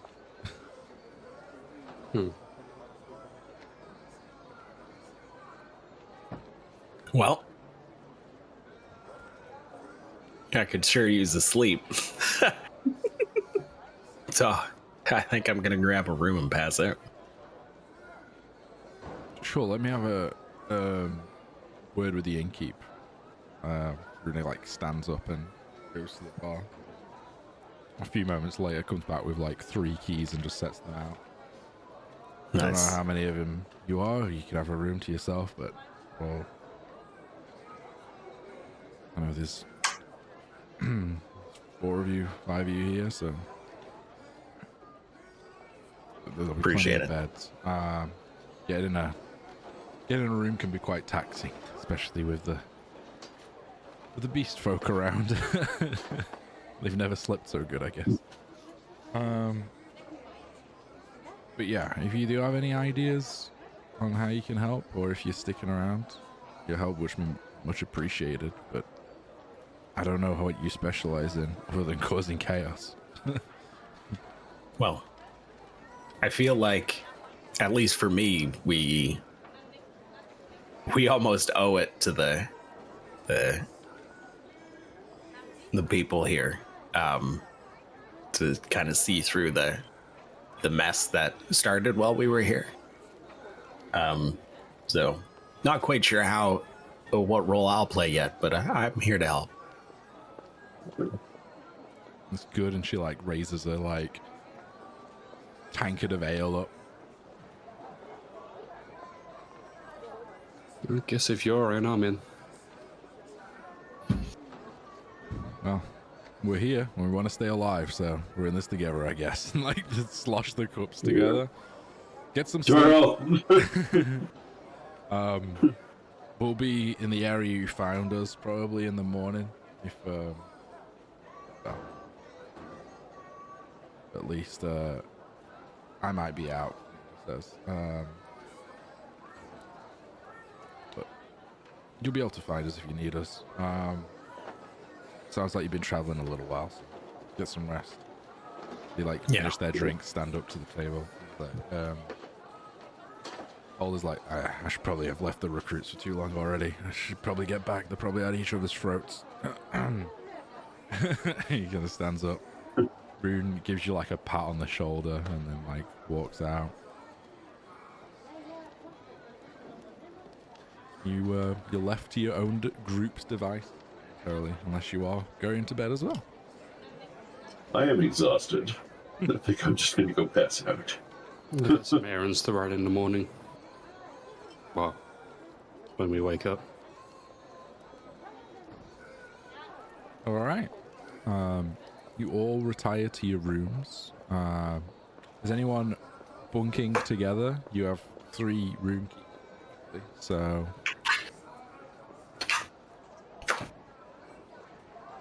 Doesn't matter to me. Doesn't bother. Wherever there's a bed. you guys do some sleeping RP. I'm just gonna be right back. My other half's after some ibuprofen. So I'm just go get some tablets for her. I'll be right back. Roll a d6 and then just see where it lands. That's where everyone's sleeping.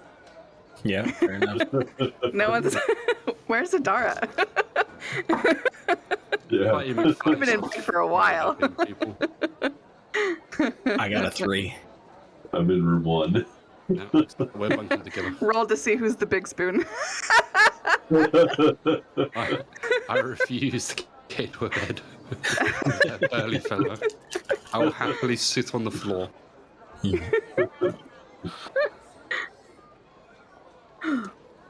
Akis is over there, pulling at the carpet, pulling out threads, making a nest, just like. Find any odd stick. Yeah. Taking apart the tables and chairs. I mean, I suppose you don't really need to sleep, so that's always a good I'm thing. just going to be that awkward figure just sitting in a corner staring at you while Watching you. I mean, you can explore more of the city if you want to, or you can be that creep. I'm going to be that creep. I'm just going to sit in the corner. All right. You do some of your chores, Adara. I do. Julia gets a room on her own. And you get your chores done. Probably be like 5 a.m. before you climb into bed. After you do like 2 I hours thought or they so. wanted me to move stuff for breakfast in the morning. Yeah, so it's there in the morning. Oh. Oh, it's up to you. You tell me. Are you getting down to Kip and then you're going to wake up in a couple of hours to move it? Or you going to bed? Yeah. Oh, okay. She's a monk. She just needs that like couple hours to meditate, recharge. Mm. Yeah, roll me a constitution saving throw, let's say. It's not a super high DC, but can you wake up on time, essentially? Okay. Been traveling for a few days. Where's you're my retired. constitution? All right. Any excuse to roll dice. Right. 13 plus 2, Oh, 15. you're fine, yeah. But Long rest. instead of going into like a deepish sleep, you kind of meditate for a couple of hours and go do your chores. Once you... Just from years at the temple, like she's used to sleeping lightly and hearing as soon as there's like people starting rustling around. Oh, it's time to wake up. So you've not had a long rest, because if you're all taking a long rest, it'd go into the afternoon. You tell me, Oh. Are you all having a long rest? Because 7 hours for Yeah, a long I'm- rest. So Oh, yeah, no long rest. I need to know if you're getting extra early and cutting your long rest short, or if you're having a long rest. Then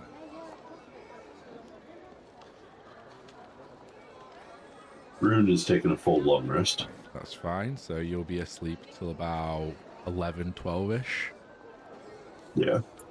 From here? Probably be getting up early. Yeah, I'm done. I'm dead to the world. Okay. I'm sleeping in. Velia is also the same as she wants the spells back. But she doesn't need to sleep as long, so she could still probably get up at like 9 or whatever. Right. But she'll take the time just to chill and relax. Too. Akis, you're just awake because you're... I'm just awake. I'm just heading to the hospital. You're Whenever going to the I hospital? think they're going to be awake. Okay. I'm going to buy some supplies. So. Yeah, we'll do that. So you head off downwards to the infirmary. This entire long walk. First thing you see is that there's people with light injuries kind of like slumped outside. Like holding like a cut on their arm or whatever. And there's like one person to like probably 10 people that are injured, like going around and checking on them. That's from the outside. What do you do?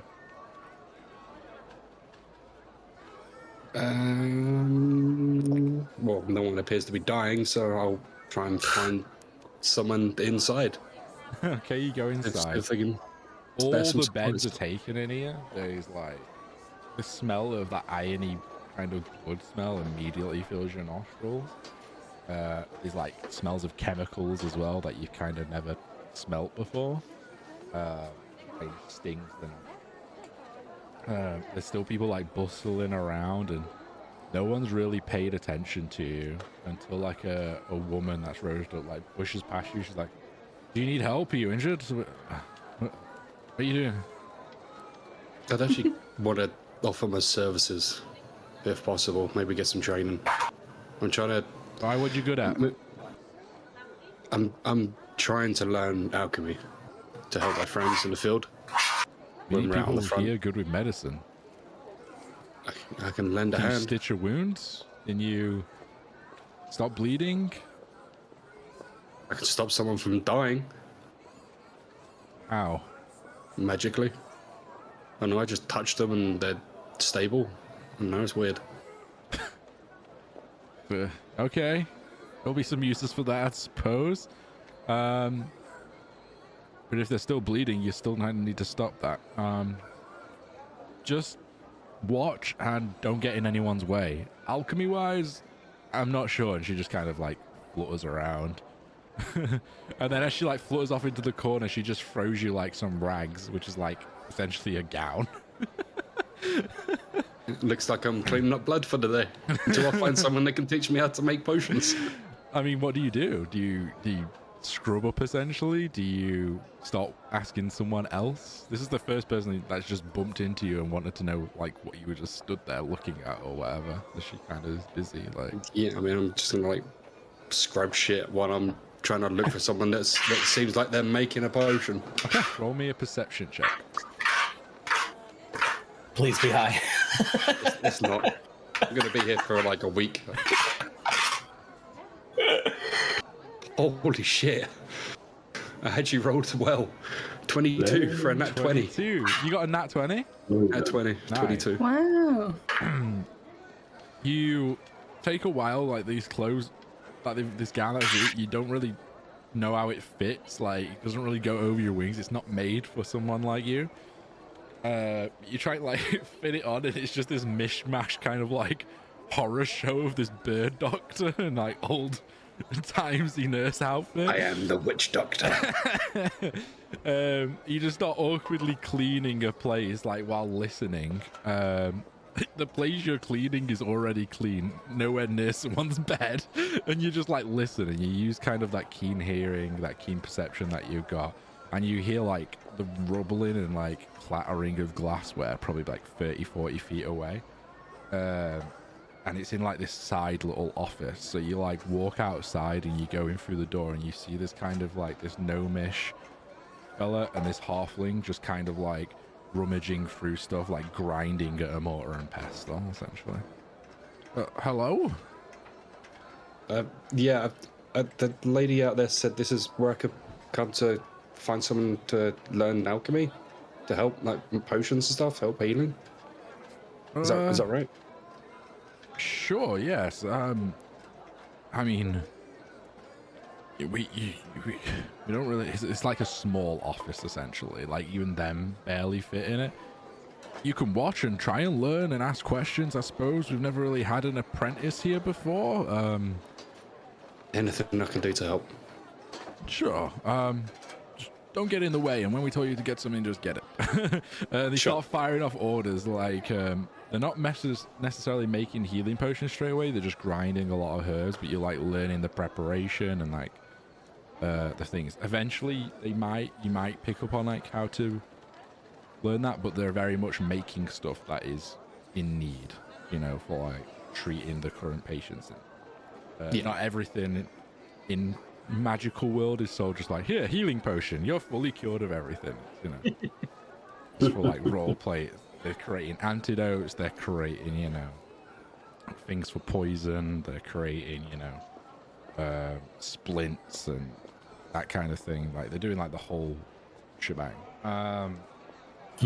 You start learning the names of specific herbs and kind of what they look like, which is good for you. So you start learning, like, what could be used. Like, he throws a bit away, that's like a poisonous herb. He's like, we don't need this bit, but you need the leaves from this, and you mix it with, like, the balsam here, and this makes, like, a healing property, and then, like, he puts it in the glassware and starts boiling it, kind of. So you're learning the core basics, I would say. But is your ultimate goal to, like, be proficient, or just gain the knowledge of how to make healing potions? Just gain knowledge so I know how, so that I can try and make, so I'm not necessarily going to be proficient in it. That'll take too long. You start on that journey. For sure, that's good. But it is a journey. All right, you let me know how long you want to spend there shadowing him. Pretty much the whole day. All right. Adara, come to you. You're up. You moved your So- boxes. You got up bright and early. Couple of Yeah, hours so I sleep. only counted that as a second short rest. Yeah, that's correct. Yeah. Okay. All right, so that's a dead. Did my chores. Probably had a bit of the, like, I don't know what they're serving, gruel for Yeah, breakfast. the big rule there. They've just got the harvest in, so there might be some like something else, like a little bit of honey and stuff on the side, but nothing super great. So, like, her next step, what she normally does is, she probably go do, you know, her practice her movements, Oh, yeah. go for a jog, find a tree, and then she's also gonna No try and see if there's trees. anybody that needs Unfortunately, there's like a rock. yeah. It's covered in it. There is some like greenery, but it's like more like moss and things like that. And, like no big flourishing tree. She'll find a rock. Stop To do punching the them. whole. Oh, okay. Where they? The Kill But then Bill. they like the. Yeah. The Kill Bill And- move. So she'd probably like do that for about an hour a day, and then she's probably gonna go around see if there's anybody who needs help that she'd be able to help with, or like someone begging for coin, like give them some of her coin. Easy enough, yeah. I mean, everyone seems like they have a job here or they're doing something to aid the effort. Like, there's a couple of people that are just down and injured, more so than like just normal homeless people not helping. You get the feeling that if they were homeless, they were given a sword and shield and told to watch the front gate or something. Right. Yeah. So she can't heal anybody, but she can help like pick them up, Yeah. take them to the infirmary, Yeah. or they see There's the always people stuff moving like that. around, big bags of whatever. She'd help toss it onto the pile. Yeah. You just start helping out, and weirdly enough, you just find yourself being ordered around by random people, and you just go with the flow. And then they She's just fine start with it. thinking you've been working here for however. And you get It's like chatting there's to a no couple who are like, message, there's no nothing. Like she knows there's no other saloon people here, yeah. so she's just here until the party's ready to go. All right. Eventually, Rune, Romeo, take off a long rest if you've not done so already. The smell of like lunch fills your nostrils and pulls you downstairs to the bar area. What y'all doing? Well, eating, obviously. Breakfast. Yeah, just mark off a couple of silvers, a gold if you're feeling generous and you want like high end food. It's been a few Yeah, weeks. I'll mark off a gold. I'll drop a gold. If you haven't already, I'll cover you. It's my treat today. Okay. Ooh, Lunch Feeling and generous. meats and Thank you. salted pork. Very hearty dwarf meals.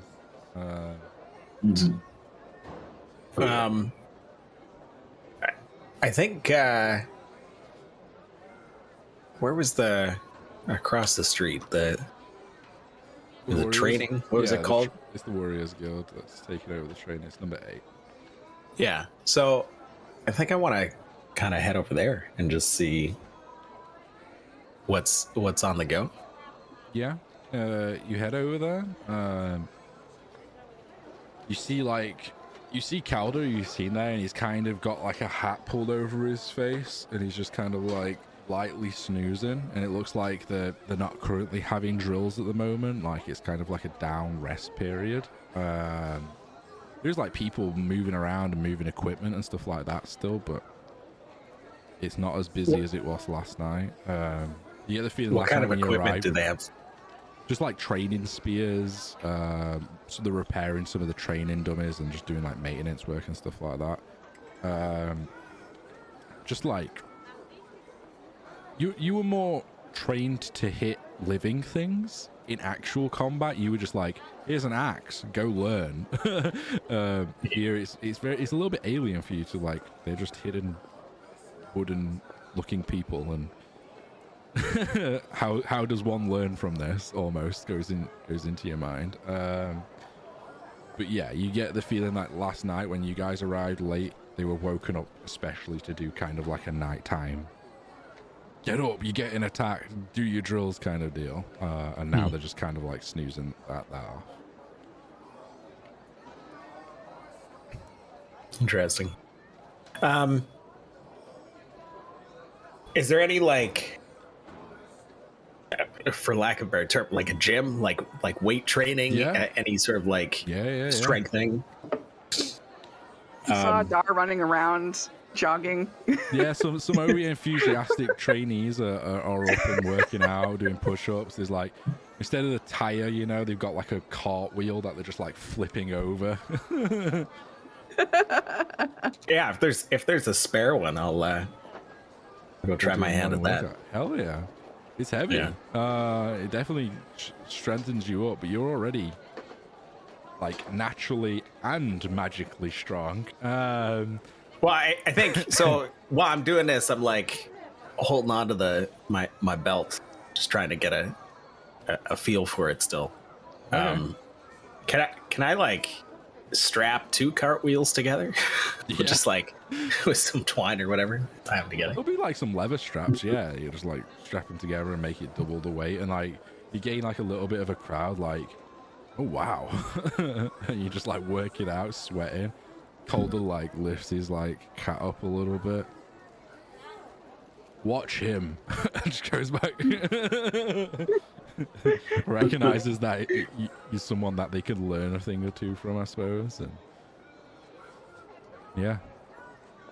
Do you start trying to like, do you start just like doing your workout, or do you start trying to like show people and train? Would be the question. Well, I mean, I got the vibe everyone's still kind of passed out mostly at There's this a couple point. of So eager students around though that you could grab, like that have already got your attention because they're already watching what you're doing. sure, yeah. So I'll wave them over, and I'll start describing the important mechanics of understanding your center of gravity. And me being down here, my center of gravity is pretty good, so I can get a good handle on this cartwheel. And yeah. Well, roll me a d20. And I envision You can add your charisma to it I envision if you got it. Rune just hearing me yell out from like the side. Oh, yeah. Don't lift with your back. You gotta use your legs. Oh, a 19 plus. Nice. What was I rolling for? Just add your charisma bonus if you've got one.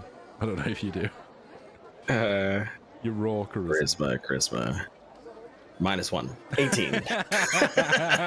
It's really good though. Like, you're surprising yourself, and you show them like the core techniques essentially, that, and you start going into some like primal techniques that you kind of like learn while strengthening yourself back in the day. And like a lot of it is like working with what you've got in the area, right? It's not like using the dummies or equipment. It's like, now you do 100 push-ups and now you do this, and you just like sweating them out essentially.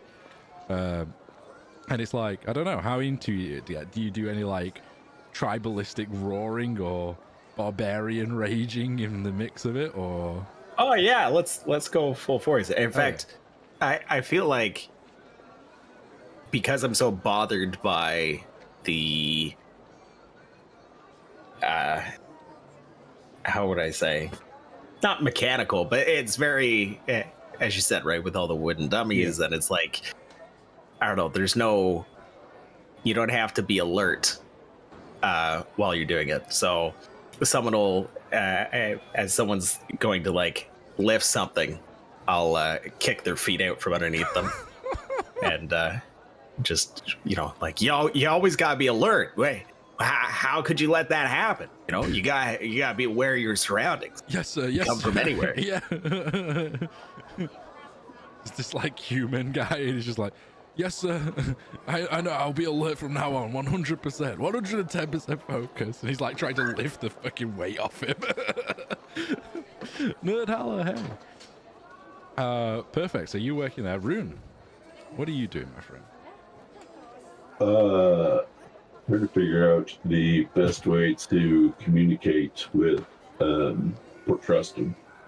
Okay. So I am going to find somewhere quiet.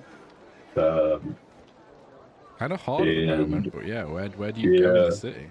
In the tavern currently. Let's see. You know the temple. Where does it need? what are the deities at the temple? Is it Tempest? The main one, yeah, there's Tempest there. The main one is the Dawnfather there, though. That's like the main one. But there's Tempest there. Right. Is your deity there, the Crimson General? Okay. And yeah, Yeah, you know I'll it's go to probably the the temple. quietest place in the city. Yeah.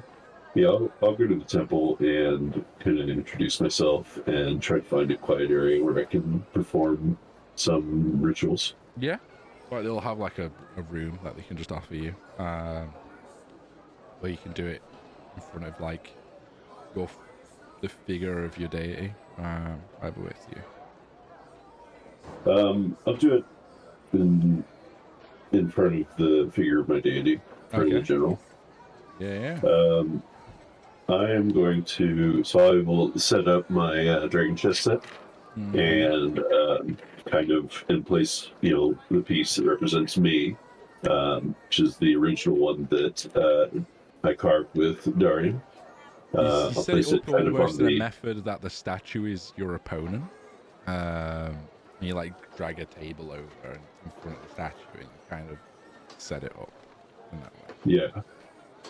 Yeah, I like that. Yeah, we'll do that. And I'm going to set up. We'll set up the dragon chest table there, and I'm going to send a message to Knight Commander Lyris. Okay. I could not remember what her voice was like, so we'll see how this goes. All your girl characters just sound like you. True. I'm currently a little sick, so I'm not putting 110% into voices. Not that I do, I just kind of so. It's all good. Hello! All right. No, Yeah. Hey guys, how's it going? I'm feeling pretty saucy. I'm Hey. just a tavern wench. Yeah. Hey, the dwarves. Oh God! Canada. Run the other way. Okay, you cast Send into Night Commander Lyros. What do you say? Yeah. I say this is Rune from Narroth. What's the status of the war effort in your region? Where's the front line, and how can we help? Oh, he's got these wrote out. He knows. He knows. Let's see. So you get back. Wow. That's been some time.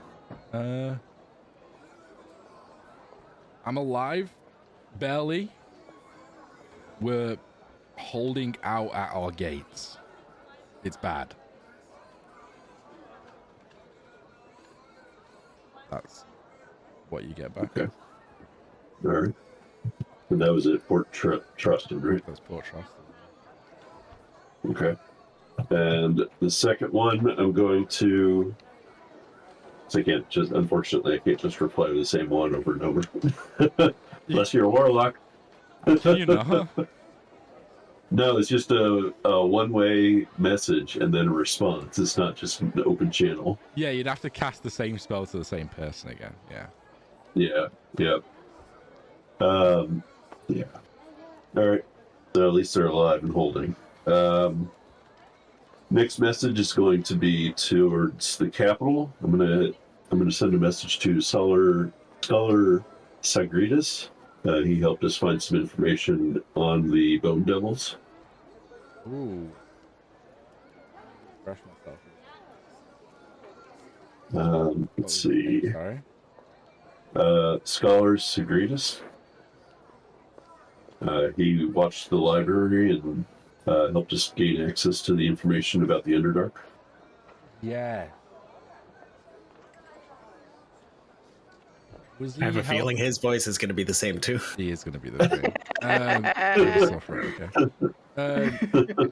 If memory served, he helped you just find the books, right, for the research. He was just like your guide at the library, I believe. Right. Yeah, so we didn't have a whole lot of interaction with the leadership there. That was the thing. So we kind you of had the library and you had the Adventure Guild. Right. You had some of you went to the shopkeep there to ask, and you left the purple. Yeah, we stuff talked with to a them. herbalist, right? Yeah. herbalist or an I'd have alchemist? to load up the notes from that session. Which I Yeah. can do, if you give me a sec. Hmm. Anyone else have notes? I do. Right here. Episode I 14. know. Going back. Yeah, I know. There's someone from Kibo's group, and I don't want to talk to them. Yeah. There's someone from that group. Yeah. Someone at the stables. So the herbalist was Kieran Malar. I can't remember which one of you guys spoke to them. I don't have notes about that. Kieran Mallard. Yes.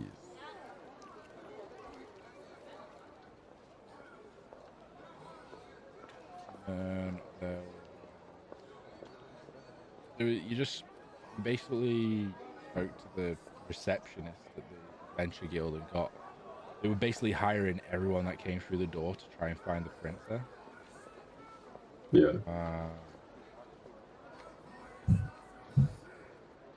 Oh, sorry, no. The alchemist you were speaking to is different. Kieran Malar, you learned, was the royal alchemist who left the shop, and the alchemist that he was dealing with was buying sleep herbs. Right. So yeah, Kieran Malar is the official royal herbalist of the capital, but you've never spoke to him. Right. Okay. But we did speak to the herbalist. Yes. Yeah.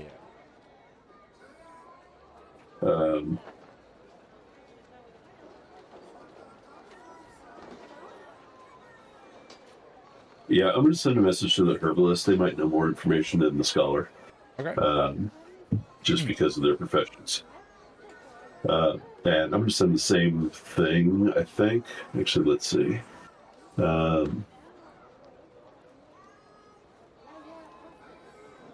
I've got the guild master. Maybe.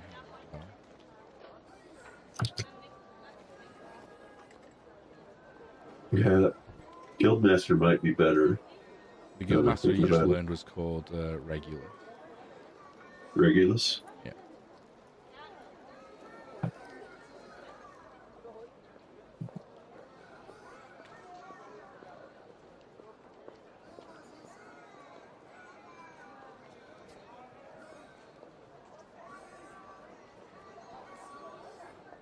I need to get all my notes in one place rather than just Word documents. Right. Yeah. I'm usually awful at taking notes. Let's see. The herbalist was called Alphonse Beckett, by the way. Of the Wild Growth herbalist.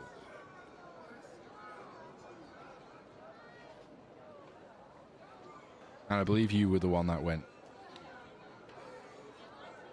Oh no, you were at the blacksmith a lot. I was at the blacksmith. I think Keys went to the herbalist, I feel like. Yeah. Yeah.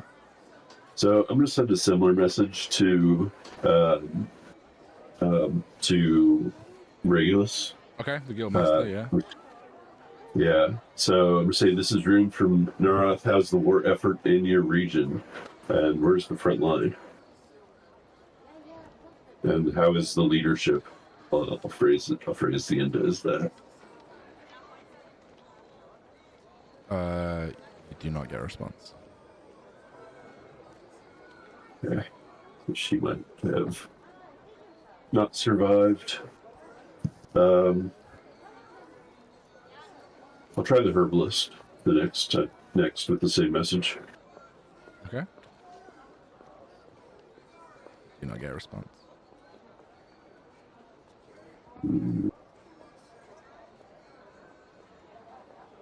All right, and all right. So based on what the Knight Commander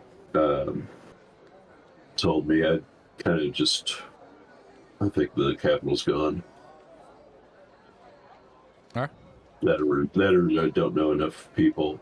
And I'm gonna send one more message. This is a bad idea, but I'm gonna do it anyways. I love bad I'm gonna ideas. send it to. Oh yeah, we're full of bad ideas. That's our whole thing. I'm gonna send one to Knight Commander Atreus. And That's not where I thought you were going with that one. Interesting. Yeah. I'm just gonna say, where are you? Report. Interesting. He doesn't talk. In all my experience with him, he's never talked. He doesn't talk. No. So I don't even know if there's a body in there. I just know he's a badass and is very good.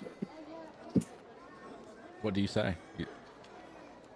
I just said, where are you? Report. No response. All right. Actually, Okay. no, because it's a verbal thing, isn't it? It's not thought-based, right? Is it thought-based? I think it's thought based. Let me look at the spell. No, I'll read it out to you. Yeah, let me read. The creature hears the message in its mind, recognizes you as the sender if it knows you. It can answer in a like manner immediately. So it doesn't need a voice. It's just mental. As long as he has intelligence of at least one. That is debatable. Yeah.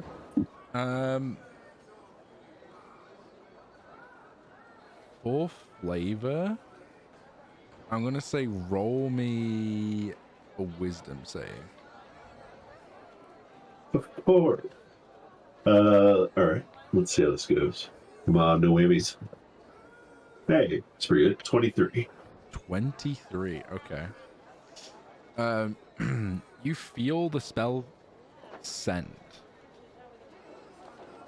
and you just get back the sound of like echoing streams channeled, like thousands of them, just all like kind of distorting into your brain.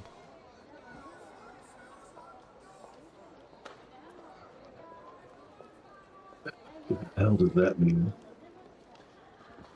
All right. All right. And then I'm gonna go into a prayer to the Knight Commander to look over us in our battles ahead, and I'm gonna use one of my channel divinities to gain a spell slot back. Okay. Interesting. Was not expecting that.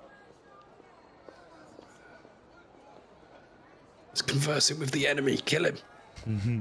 I thought there was going to be a message to Kaibo or something, but No, That's what I was thinking. I don't want to talk to Kaibo. yeah. Let's not give him any ideas.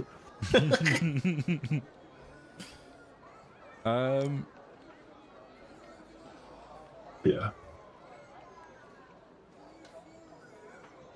Then I think I'll just wander around the city for a little bit, just kind of get a feel of the rumors and the talk of the town, that kind of thing.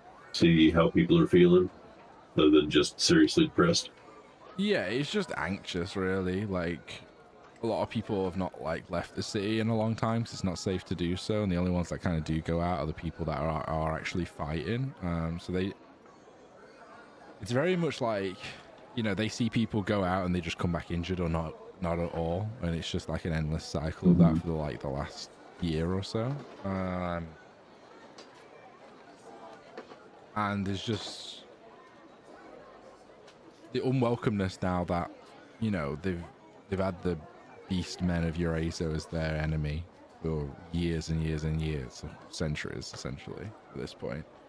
Now we're friendly with them, and while everyone understands that the common goal is still kind of that nervousness around them. So it's almost like the city's in two divides, and like the people that have formed this alliance are like the people constantly trying to bridge that gap. Well, at one point you just see a hulking like ogre just walking down the street. Crouching Yeah, at the gated door. I cower at that. He just like snot just goes everywhere. And starts just walking down the street. And there's just Classy. a bunch of goblins Feels just like home. laughing. But even you, Akeith, you didn't really, because you were up on the mountaintops, you didn't really engage with that too much of the beastmen, but you know they were dangerous enough that you'd stay away from them. Your people would occasionally trade with travelers and stuff, but you usually kept yourselves to yourselves. Because beastmen would just kill you and eat you, essentially, just like anything else that they come across and find. But yeah, it's very much I have the brain power to know I don't want undead ripping through our lands too. Any of me is my friend kind of situation. Yeah. But yeah, you all kind of do your various jobs and activities. I'll message Velia and see if she's wanting to do anything specifically during downtime too. We'll say she just goes off and does Velia thing. And it's quickly like, that's kind of the vibe of the entire town. Is the stuff that you like look at? I don't know. You tell me if you want to go anywhere specific. You can go to Blairwinds and see if he's got anything else that might be of interest if you want to spend some coin. Am I attuned to this belt yet? The belt? Yeah, I'm just gonna keep lifting stuff. The belt you were turned to over a short rest. What? Yeah. Belt of giant strength. Yeah, Yeah. nice. All right. Let me mark that off then. You've been attuned to it for sessions. I mean, Nope. My bad. I probably should have Good. said that as a DM. I just assumed that he was like rest and I attune. No. Yeah, I thought I had to break good. it in. No. Yeah. No. You just attune to it. Like, the only requirement to attune to something is you need to take a short rest to attune to something and have the attunement slot available. That's my bad. Sorry. Cool. But you've just noticed you've not just noticed your strength. You have got used to the belt. Like it's that difference from I can just lift this and now I can lift this. Like it's just finding that thing. So now you are proficient and feel comfortable with your newfound strength. For sure. All right. Huzzah! Huzzah! Yay.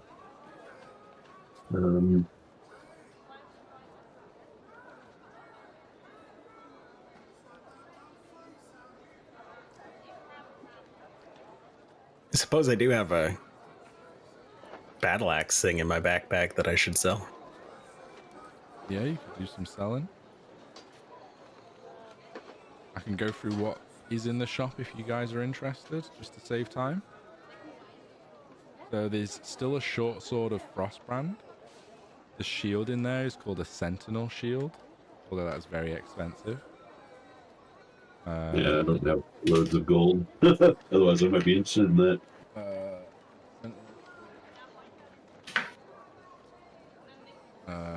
Very good.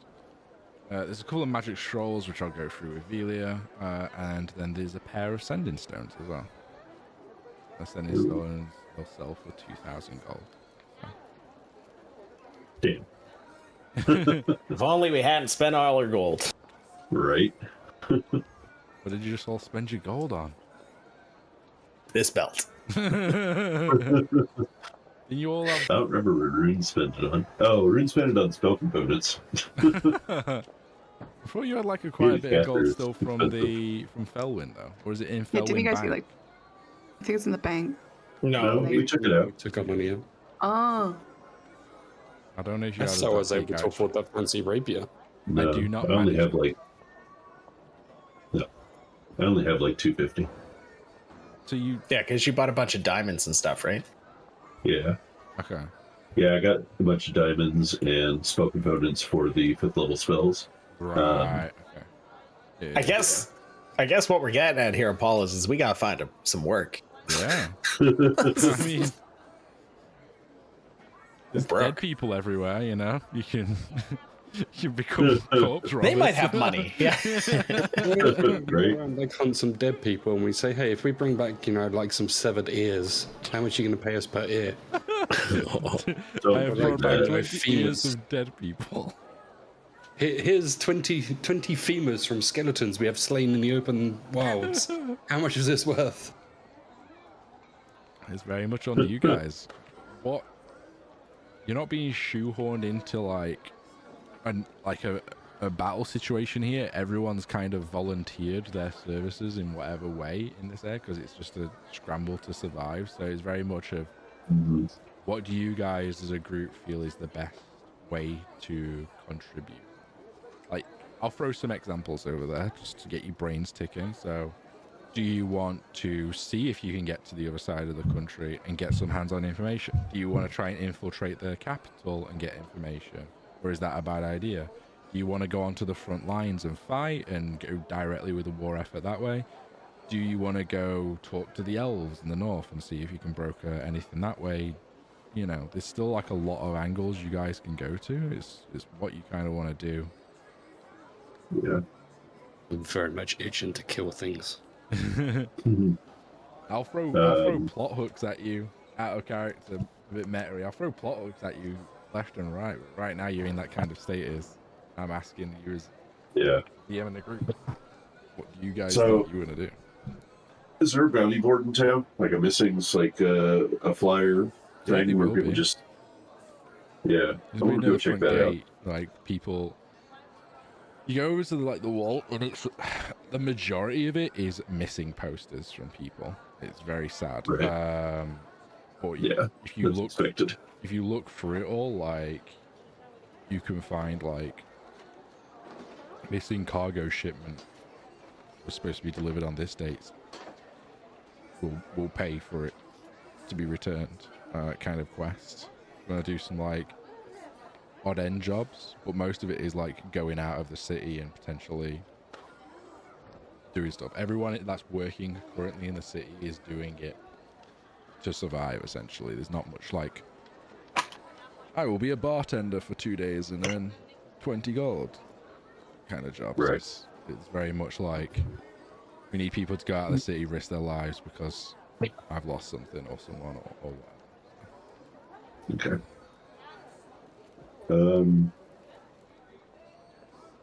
Where's everyone else at? I know Robbie's with your parents, going out and helping the farmers or something, giving them time.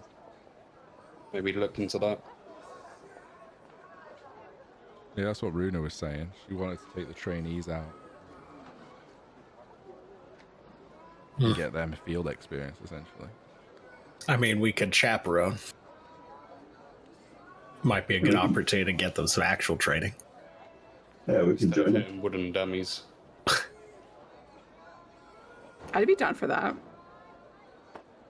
Have you met up with Madara now? Because you'd know they'd be around the fighting area, to be honest, at this point. So you see, I would say Akish, you're still busy doing stuff. So you guys have not seen Akish all day, but everyone else is kind of around this front area.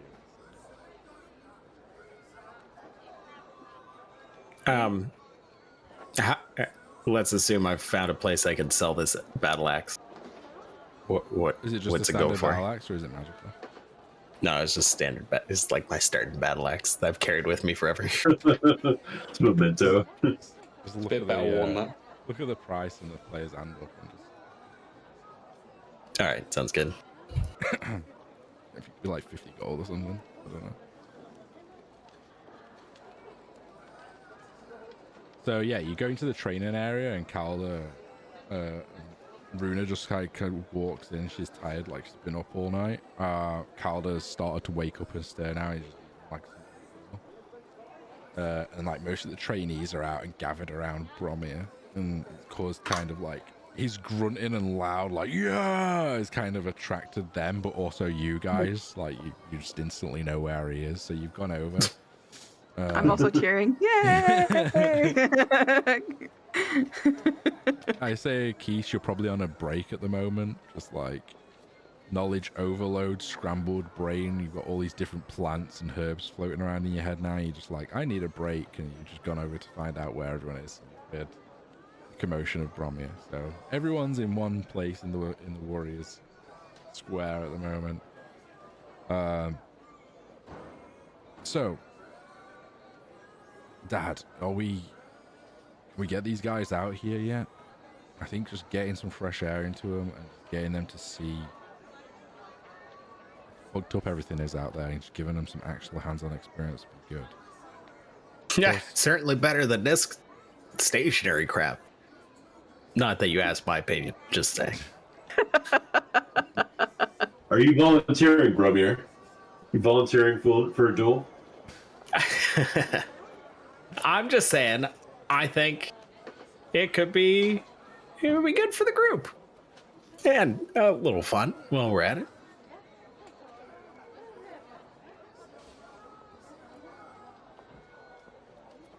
Look, I'm not opposed to it. And Runa, I know you're itching to get back out there. And you see like Runa just go a little bit quiet. And Cal's like, don't you want to be around here to see your troop? And essentially like he insinuates that like Runa's like troop that she led is kind of like most of them, not all of them, but some of them like are injured and in the infirmary, which is why she's like grounded here at the moment, kind of going a little bit stir crazy. You do see now a couple of like members of her troop that are wearing like the same armor. It's like called Dawn. It's like a military branch of like the church. They're still off to the side, like chaperoning her, or just like, you know, they're not like at their side, like what you saying to her. They're just like in the area, you know, waiting for orders from her. And Calder's like, I'm not against it, but I still don't think they're ready yet. But there's enough of you that if you want to go out, a day's ride should be safe enough and a little bit away from the front line at least. And maybe you can do some good and still get the next experience.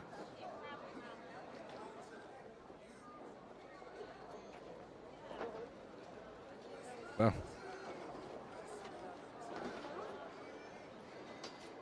is everyone agreed? Are we getting out of here? Sorry, are you asking me? I'm addressing everyone here. Oh. That's Calder saying. He's basically saying, what do you want to do? Are you happy to take the trainees out? Yeah, I mean, we were about to, let's go, like 10 minutes ago. Whoa, not, all right, we'll go first thing in the morning, like. Oh, all right. Listen, I just woke up not that long ago, so I'm good to go. You know, you still need to pack some supplies and gear. Like, I'm sure they want to prepare themselves as well, so give it another night. Gather here. 8 sharp. I'll make sure the carriage and the preparations are ready. You look around, there's probably about 20 recruits. Like, it's not like a small outing. So there'll be you lot, 20 recruits, Runa, and like 3 Dawn members going out. Like, you'll essentially be a little company. I'll speak to I'll get the latest information and see if there's anything in the proximity that you guys can do, and then I'll brief you in the morning, okay? He just stands up and he walks off towards the center of town. You assume to see what needs to be done on the outside. Get your quest. So you essentially have one more day's, half a day essentially here, and a night. Some more downtime. What are you guys wanting to do for the last bit? I think for me, it's going to be learning specifically what herbs I need to make the healing potions. Okay. You do notice I'd say from spending the first bit of morning there, a lot of times they're referring to books. They know like what a lot of the herbs are straight away, but like you learn to make specific potions, you need the exact right amount of ingredients and they need to be prepared in the exact way. So you think that book probably has a lot of the knowledge you need in it, but they've been using it all this time and there's not really been an opportunity for you to be like, can I just look at that book? Because it's always in use. So it's up to you what you want to do. Oh, I'm gonna steal the book, obviously. No. I'll find like a bookstore, library, or whatever where I can actually buy a book that contains that information. So it's not like a mass-produced book that they're working from. Sorry, it's like a handwritten. You know, this is my alchemy's book. This is like Back to stealing a book. yeah, this is Like to stealing the book. their stuff. You can probably find one and you could probably grab it from them in chunks and start making like a copy of it, but it will take time to do that. Like that's the issue. Yeah, I'd probably spend the remainder of the There's time no- I have here trying to like take their notes down in notes in a new book, I guess. Roll me. So for flavor, we'll say to make healing potions, you will need 5 passes on a d20, and we'll make it like a mechanical feature. Yep. So I'll give you 1 pass automatically because you've learned the knowledge of the herbs and kind of like what herbs you should be looking out for. So the next 4 will be like checks. So to gain another roll on that, it will be. Oh, camera's messed up. Kate's dropped. Kate dropped. There we go. She's back. Okay. I remember that. Yeah. So you can spend the entire night and evening with them again, learning from them, and that'll give you the ability to roll a d20. And you'll need a 10 or above to have a success. And after 5 successes, you gain the ability to like make healing potions, Sure. essentially. Yeah, we'll do that. Okay, perfect. And that'll be in the form of you tell me what you do to gain a roll. So in this aspect is I'm going to be making notes and learning from them. That gives me a roll. When you're out and about, it might be I spend the entire evening foraging for herbs, and then the roll will determine if you find the right herbs. So you Cool. tell me narratively, this is what I'm doing to earn that roll from you. Sounds good?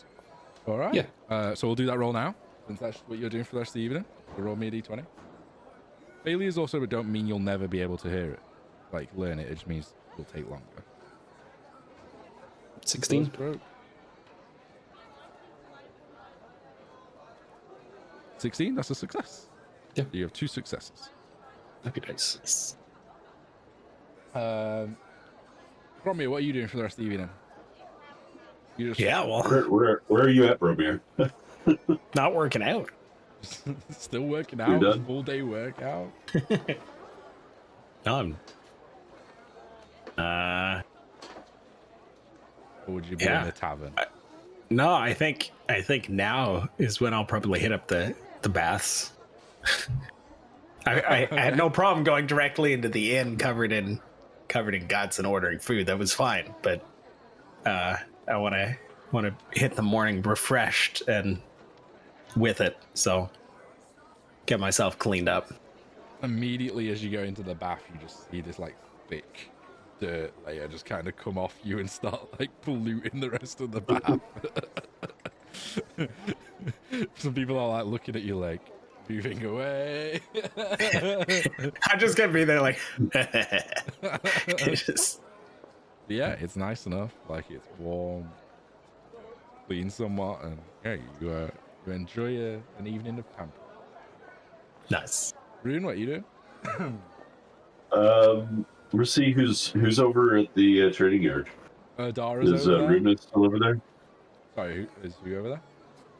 Is Runa still over there? Yeah, she'll be just talking with her, like a couple of guys that she's accompanied with, and then some of the trainees and stuff, like helping out preparations essentially. Hey, Rune. I'm. Hey, it's been a while, and I start pushing her towards the trading yard. Let's work out for a bit. Oh, you want And some I of this? toss her. And I toss her a weapon. Yeah. She just grabs it, sticks it in the ground, and pulls out like a warhammer and shield, and she's like, "You want to go? Come at me." Are you sure?" I go, "Oh yeah." She'll immediately like action surge, just and just rush at you. Like, not like we're not gonna roll it out here, but yeah, she's like No. full on. Just she's not holding back. She's like eager to fight. And surprising. I would say like you always felt like you had the upper hand, but now since she's been like constantly fighting, and so have you, to be fair, you just weren't expecting that much strength and power to just be kind of like, you know, I expected a friendly duel and she'd just come at you and smash it straight into your shield straight away, and like you immediately have to go, right, I need to go at like 100%, you know. No, I love it. Yeah, I go straight in. Nice. So yeah, you just hear Adara, you just start hearing clanging metal from the Rune and his twin sister just smashing the hell out of each other in the courtyard. Nice. Putting on a show for some inspiration for the recruits and to kind of work off some steam. Yeah. Hell yeah. Yeah. Amazing. And we'll find out what Velia does next time. Sure, when she asks Cinder. This is all the stuff, and decide what you want to do. It'll probably just be, I'm doing magical scroll stuff because I'm a wizard. Probably looking into dwarven magic. True. Yeah. I would. And Well, there's two more things I wanted to do. Sure. So after our duel, I wanted to ask if there's a grave for our brother. yeah, you would know. He was buried. No, Oh. I wouldn't, because I didn't come back to the city after I ran away. Yeah. So I don't know where his grave is. So he wasn't actually buried here in the city. He was buried like close to where he fell on the battlefield. Okay. So either you could choose where that is on the map, or I can do a predetermined location for that, because I've kind of got a rough idea in my head, but it's up to you if you want to look at the map and choose that location. I'll let you do it. Okay. Is there a grave like at their manor or at their house?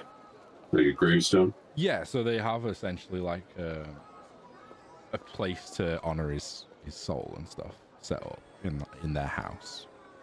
But it'd be in Calder's house, because Runa is more kind of a traveler. She's just been stationed here since everything. Right. All right. Is there anyone else in the party still around where we're at the training hall? Just the training area? Adara in the training area. Okay. Yeah, I want to talk with the party and Dorian and Caldara about the shard. Okay. So we'll say for narrative purposes, you all like kind of gravitate towards the tavern at some point during the evening. Maybe your rooms are stationed there or what. And just before that, you see Dorian in there, like with a couple of his crew. The rest are still resting and healing. I smell so fresh and clean. Yeah, from here it looks like a different man.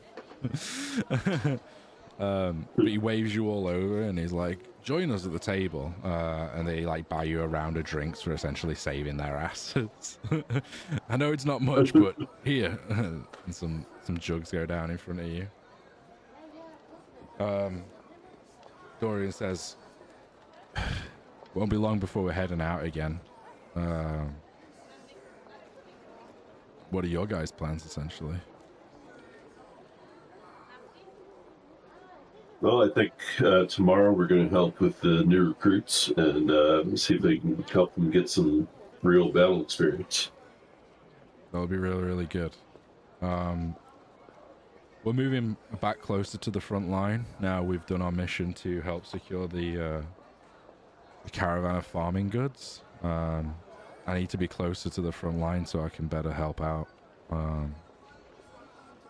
Yeah, speaking of that, I did reach out to that Commander Lyris out in Port Truston. Oh yeah. Sounds like the forces at the gates there.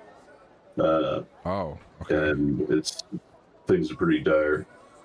I tried to reach out to a couple contacts in the capital, but I wasn't able to get through. I don't know a whole lot of people in the leadership there, though, so it might have just been that the citizens maybe had some issues.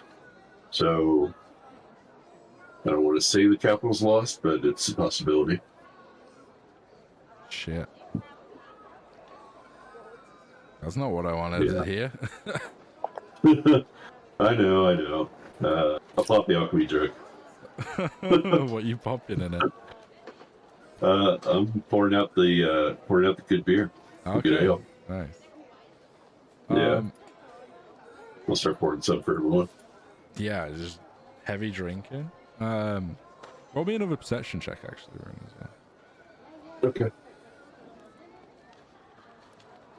That's off the table.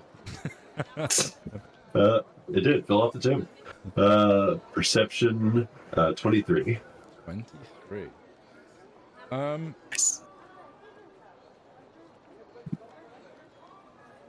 You notice at first, like, Dorian's not drinking as much. Like, you knew he wasn't a guy that, like, drank loads anyway, but he specifically, like, not getting sloshed back as you guys might have done at the festival kind of stuff. I'm not getting sloshed, I'm just enjoying myself. You've built up a tolerance. Yeah. That's right, from hanging out with you. I don't know. You don't know if, like, this battle's changed him a little bit, but there's like a niggly feeling that you're just getting that something, he's like potentially withholding information from you, or you just can't put your finger on it. Is it just him and our group, or are there others around? No, like his troop, his group. Like, the first thing is like, there were people that you've not really seen before, and you thought you like knew the group pretty well, but you know that's not unheard of in like the war effort and war times. But you didn't really know him to be too much of a frontline guy, so like, no. You feel like yesterday when you met, or the day before that, so it's been like 2 days now or whatever, you push through the night. He's like back, he's a fighter, he can hold his own, but he like commands people, right? But here he feels like he's being particularly forced into like frontline positions, and you're not sure why that is. But it seems a little like, it just seems a little out of character for him to not be in like a full commanding position role, like using the tactics and knowledge he knows. He's having to assert himself more into like a fighting role sometimes. So, yeah. And you don't know if you're perceiving that through on like why he's not drinking as much or anything like that. There's just like that essence of something's a little bit off that you don't remember. But it could also be that you've been away for quite some time now, and yeah, he's changed. Yeah. I won't bring that up in front of everyone. I might bring him aside later, so just we can talk between the two of us. Okay. Yeah. And I don't want to talk about the shard in front of all of his troop. Okay, so are you asking him to go to a corner, or how are you phrasing the stuff? Are you inviting him to the bedroom? That's a joke. No. My sleeping quarters. Yeah. I'll just ask if we can speak privately. about our history. Sure, it'd be good to catch up. You want to just grab a table or go outside, or? Let's go outside. Sure. Is any of you Could use a guys from the brief- group following or sneaking, or are you just leaving Rune and his friend to catch up? I'm happy to leave them catch up. Probably been a while. Okay. So you carry your drinks outside. Night's fallen at this point, but that same kind of daylight is kind of activated now. So it's kind of like it got dull for a moment and then powered back up inside. Just to give this kind of strange, never-ending daylight cycle inside. Yeah. So we spent a few minutes kind of just catching up, not about our escapades, but just about life. Yeah. And thanking him again for finding me when he did. Thanks to him, I was able to see my family again. Thanks to you, I was able to live. You know, like, Yeah. we just got to be thankful that we're here for each other, you know? Yeah, it's hard. There's so much going on, so much death, and anytime we lose one, it makes the enemy stronger. And that's the hardest thing. Yeah. Yeah, agreed. Can I just do a quick perception around, see if I see any of that invisible scrying that Vermeer had seen earlier? Yeah, you roll me a perception check. Did anyone else go out actually to eavesdrop, or you all? Yeah. Oh, Let me do see. What did that's you a get? 10. 10. You look around. Looks Yeah. fine. Hard to tell. Okay.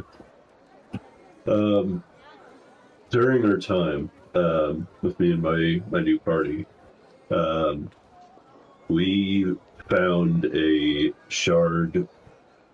I'll kind of describe it to him. It's a green shard that allows someone that concentrates on it to see a vision. Not exactly sure of its entire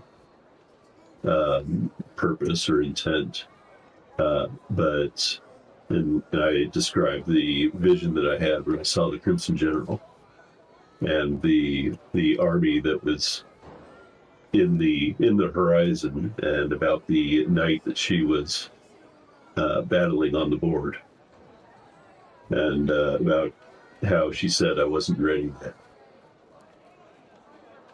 When was And this? I think you're ready now. This was 6 months, I want to say. It wasn't too much longer after the Queen's Gambit, the festival. Let's see. Yeah, so I mean, she obviously knew something was coming, and I wasn't strong enough at the time, but I like to think that I am now. You seem like you but are. more. You seem different. Yeah, thanks. I feel more prepared for this, especially compared to before. But I think the important thing is this shard draws attention, and not the friendly kind. Are we As soon in as we danger? came, no, but I probably shouldn't stay in the city for long. Not 2 days after we came back here to the mainland, we were assaulted by a group of those shadows. Not just a group, I'm talking like 20, 30 of them. His like eyes go a little bit wide and he's just like listening intently. He'll do a perception check.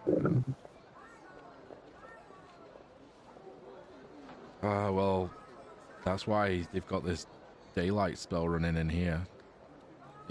Yeah, The shadows have no help getting in here, at least. So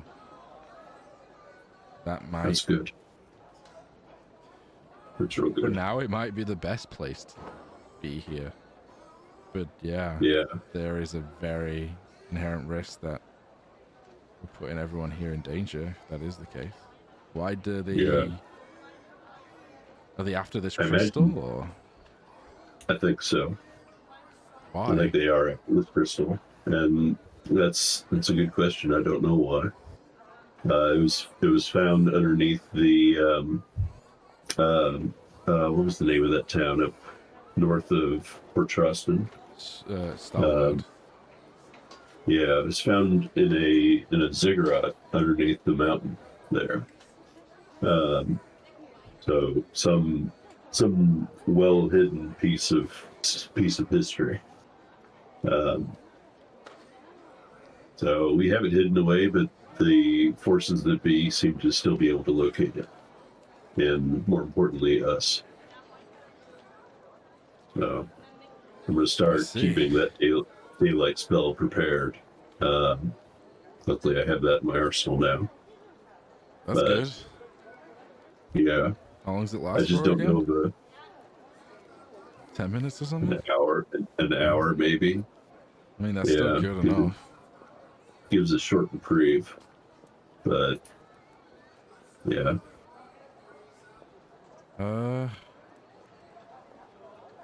I mean, can your wizard friend teleport yet? I don't know. I don't think so. We chanced upon an encounter in the Underdark where we were able to teleport via traveling through trees, which is a very strange feeling. I can imagine. But we don't have any more of uses of that technique anymore. I was gonna say, kicking into mind, if you get into a sticky situation, you could use the daylight spell, and then your wizard could kind of teleport you out of there. But that's not an option. Yeah. Then. That would be good. I'm sure she would like to expand her knowledge of those type of spells. I'll have to talk to her in the morning. Yeah. Well, keep in touch, and if you need anything near the front line, get in touch, and we can see what we can make happen. But I'm gonna reconvene with the rest of the caravan. The food got here good, safe, and then That's good. we're gonna go reinforce the line probably in the morning. So Speaking of which, I need to head over to the supplies tonight before I go to bed and refurbish their list. I've been keeping a spell handy to create some food and water for people. look at you. You come a long way. Yeah. And if Yeah. like you were saying earlier, if you didn't think you're ready now, you seem ready as you'll ever be. Thank you. Yeah. One more piece of information, but I don't know how much help it's going to be to anyone. Are you familiar with Knight Commander Atreus? Not personally, by reputation, I know of him. He's the one with the two great swords on his back. Yeah, the quiet type, I hear. Yeah, I tried probing his mind, and what I got back wasn't exactly intelligible. It was like an echo of 1,000 voices in agony. Lovely. So I don't know what he is, but I mean he's obviously not human anymore. Well, just hope we don't meet him on the battlefield. That's all I can say. We had one encounter with him, and I think we sunk him at the bottom of the ocean. I don't think that stopped him though. I haven't had any reports. That's why he's screaming. I haven't had any reports that he's been on the front line, at least. Well, that's good. But like I said, I don't think the necromancer's been given all they could. But we got to pick and choose our battles wisely. Like I said, if we lose numbers, they gain numbers. So, Right. luckily for us, speed is on our side. Dead corpses aren't that fast. Some of them are, but Yeah. So, Need a way to dispatch these things so they can't be resurrected again. Don't know what that method is though. in sharing good knowledge, what we have learned is that the necromancer somehow puts an anchor on higher undead beings, which causes other dead around them to follow them. So a necromancer might not be present, but that seems to be what we've noticed. So you remember that guy you finished off at the end? Yeah. I think he was the anchor point for that horde. So if you killed that anchor point, hypothetically, before the rest of the horde would just turn back into being uncontrolled, mindless zombies, which is still not amazing, but... No, but that's better than a focused horde. Exactly. Yeah. Okay, I'll keep that in mind. That's one of the main things we've learned from it. But getting to them is usually tricky, because they usually ride in. Right. Yep. All right. No. I'm going to head over to the supply room. I think I'm going to conk out for the night. All right. And if what you say Are you is going true... to stay here? Yeah, I'll be at the tavern for the night and then go in the morning, but... What you're saying is true. You are carrying something it seeks. You must be seeking it for a very good reason. Don't let it fall into enemy hands, I guess. Yep. I hope you're the one carrying it, at least. You were the other dwarven one. Yeah. Anyway, good luck, friend. Right. Good luck. Go for a handshake.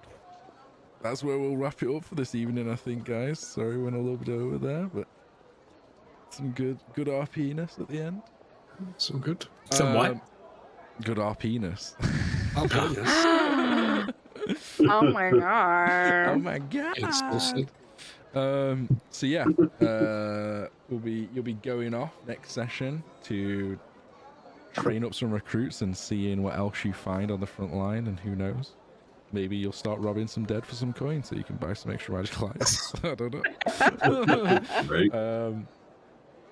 But yeah, it was all fun. Thank you for the session. Super good roleplay. Thank you for hosting it again. Like I said earlier, I don't think we're back in 2 weeks' time, because I think Crass is on a honeymoon on the 3rd. Someone else said they can't do the 3rd as well. I'll be in Scotland. Yeah, it's you, Kate. You're in Scotland. So we'll be 2 players down. So the next session is probably going to be on the 17th of March. I want to say, maybe. Okay. But follow our Twitters, all that fun stuff, and we'll announce when. It gives me a lot more time to write up some side quests for you guys and see what else you want to do. Yeah. Get the cameras figured out. The cameras are... Well, yeah, I need to. So, yeah. Cameras are fine. It's not bad on Discord at the moment, but yeah, we could definitely get some better quality, maybe. I don't know. It's all right. It is what it is. I've got so much going on right now. It's functional. I need to get Kate's mini in before she kicks my ass, monk style.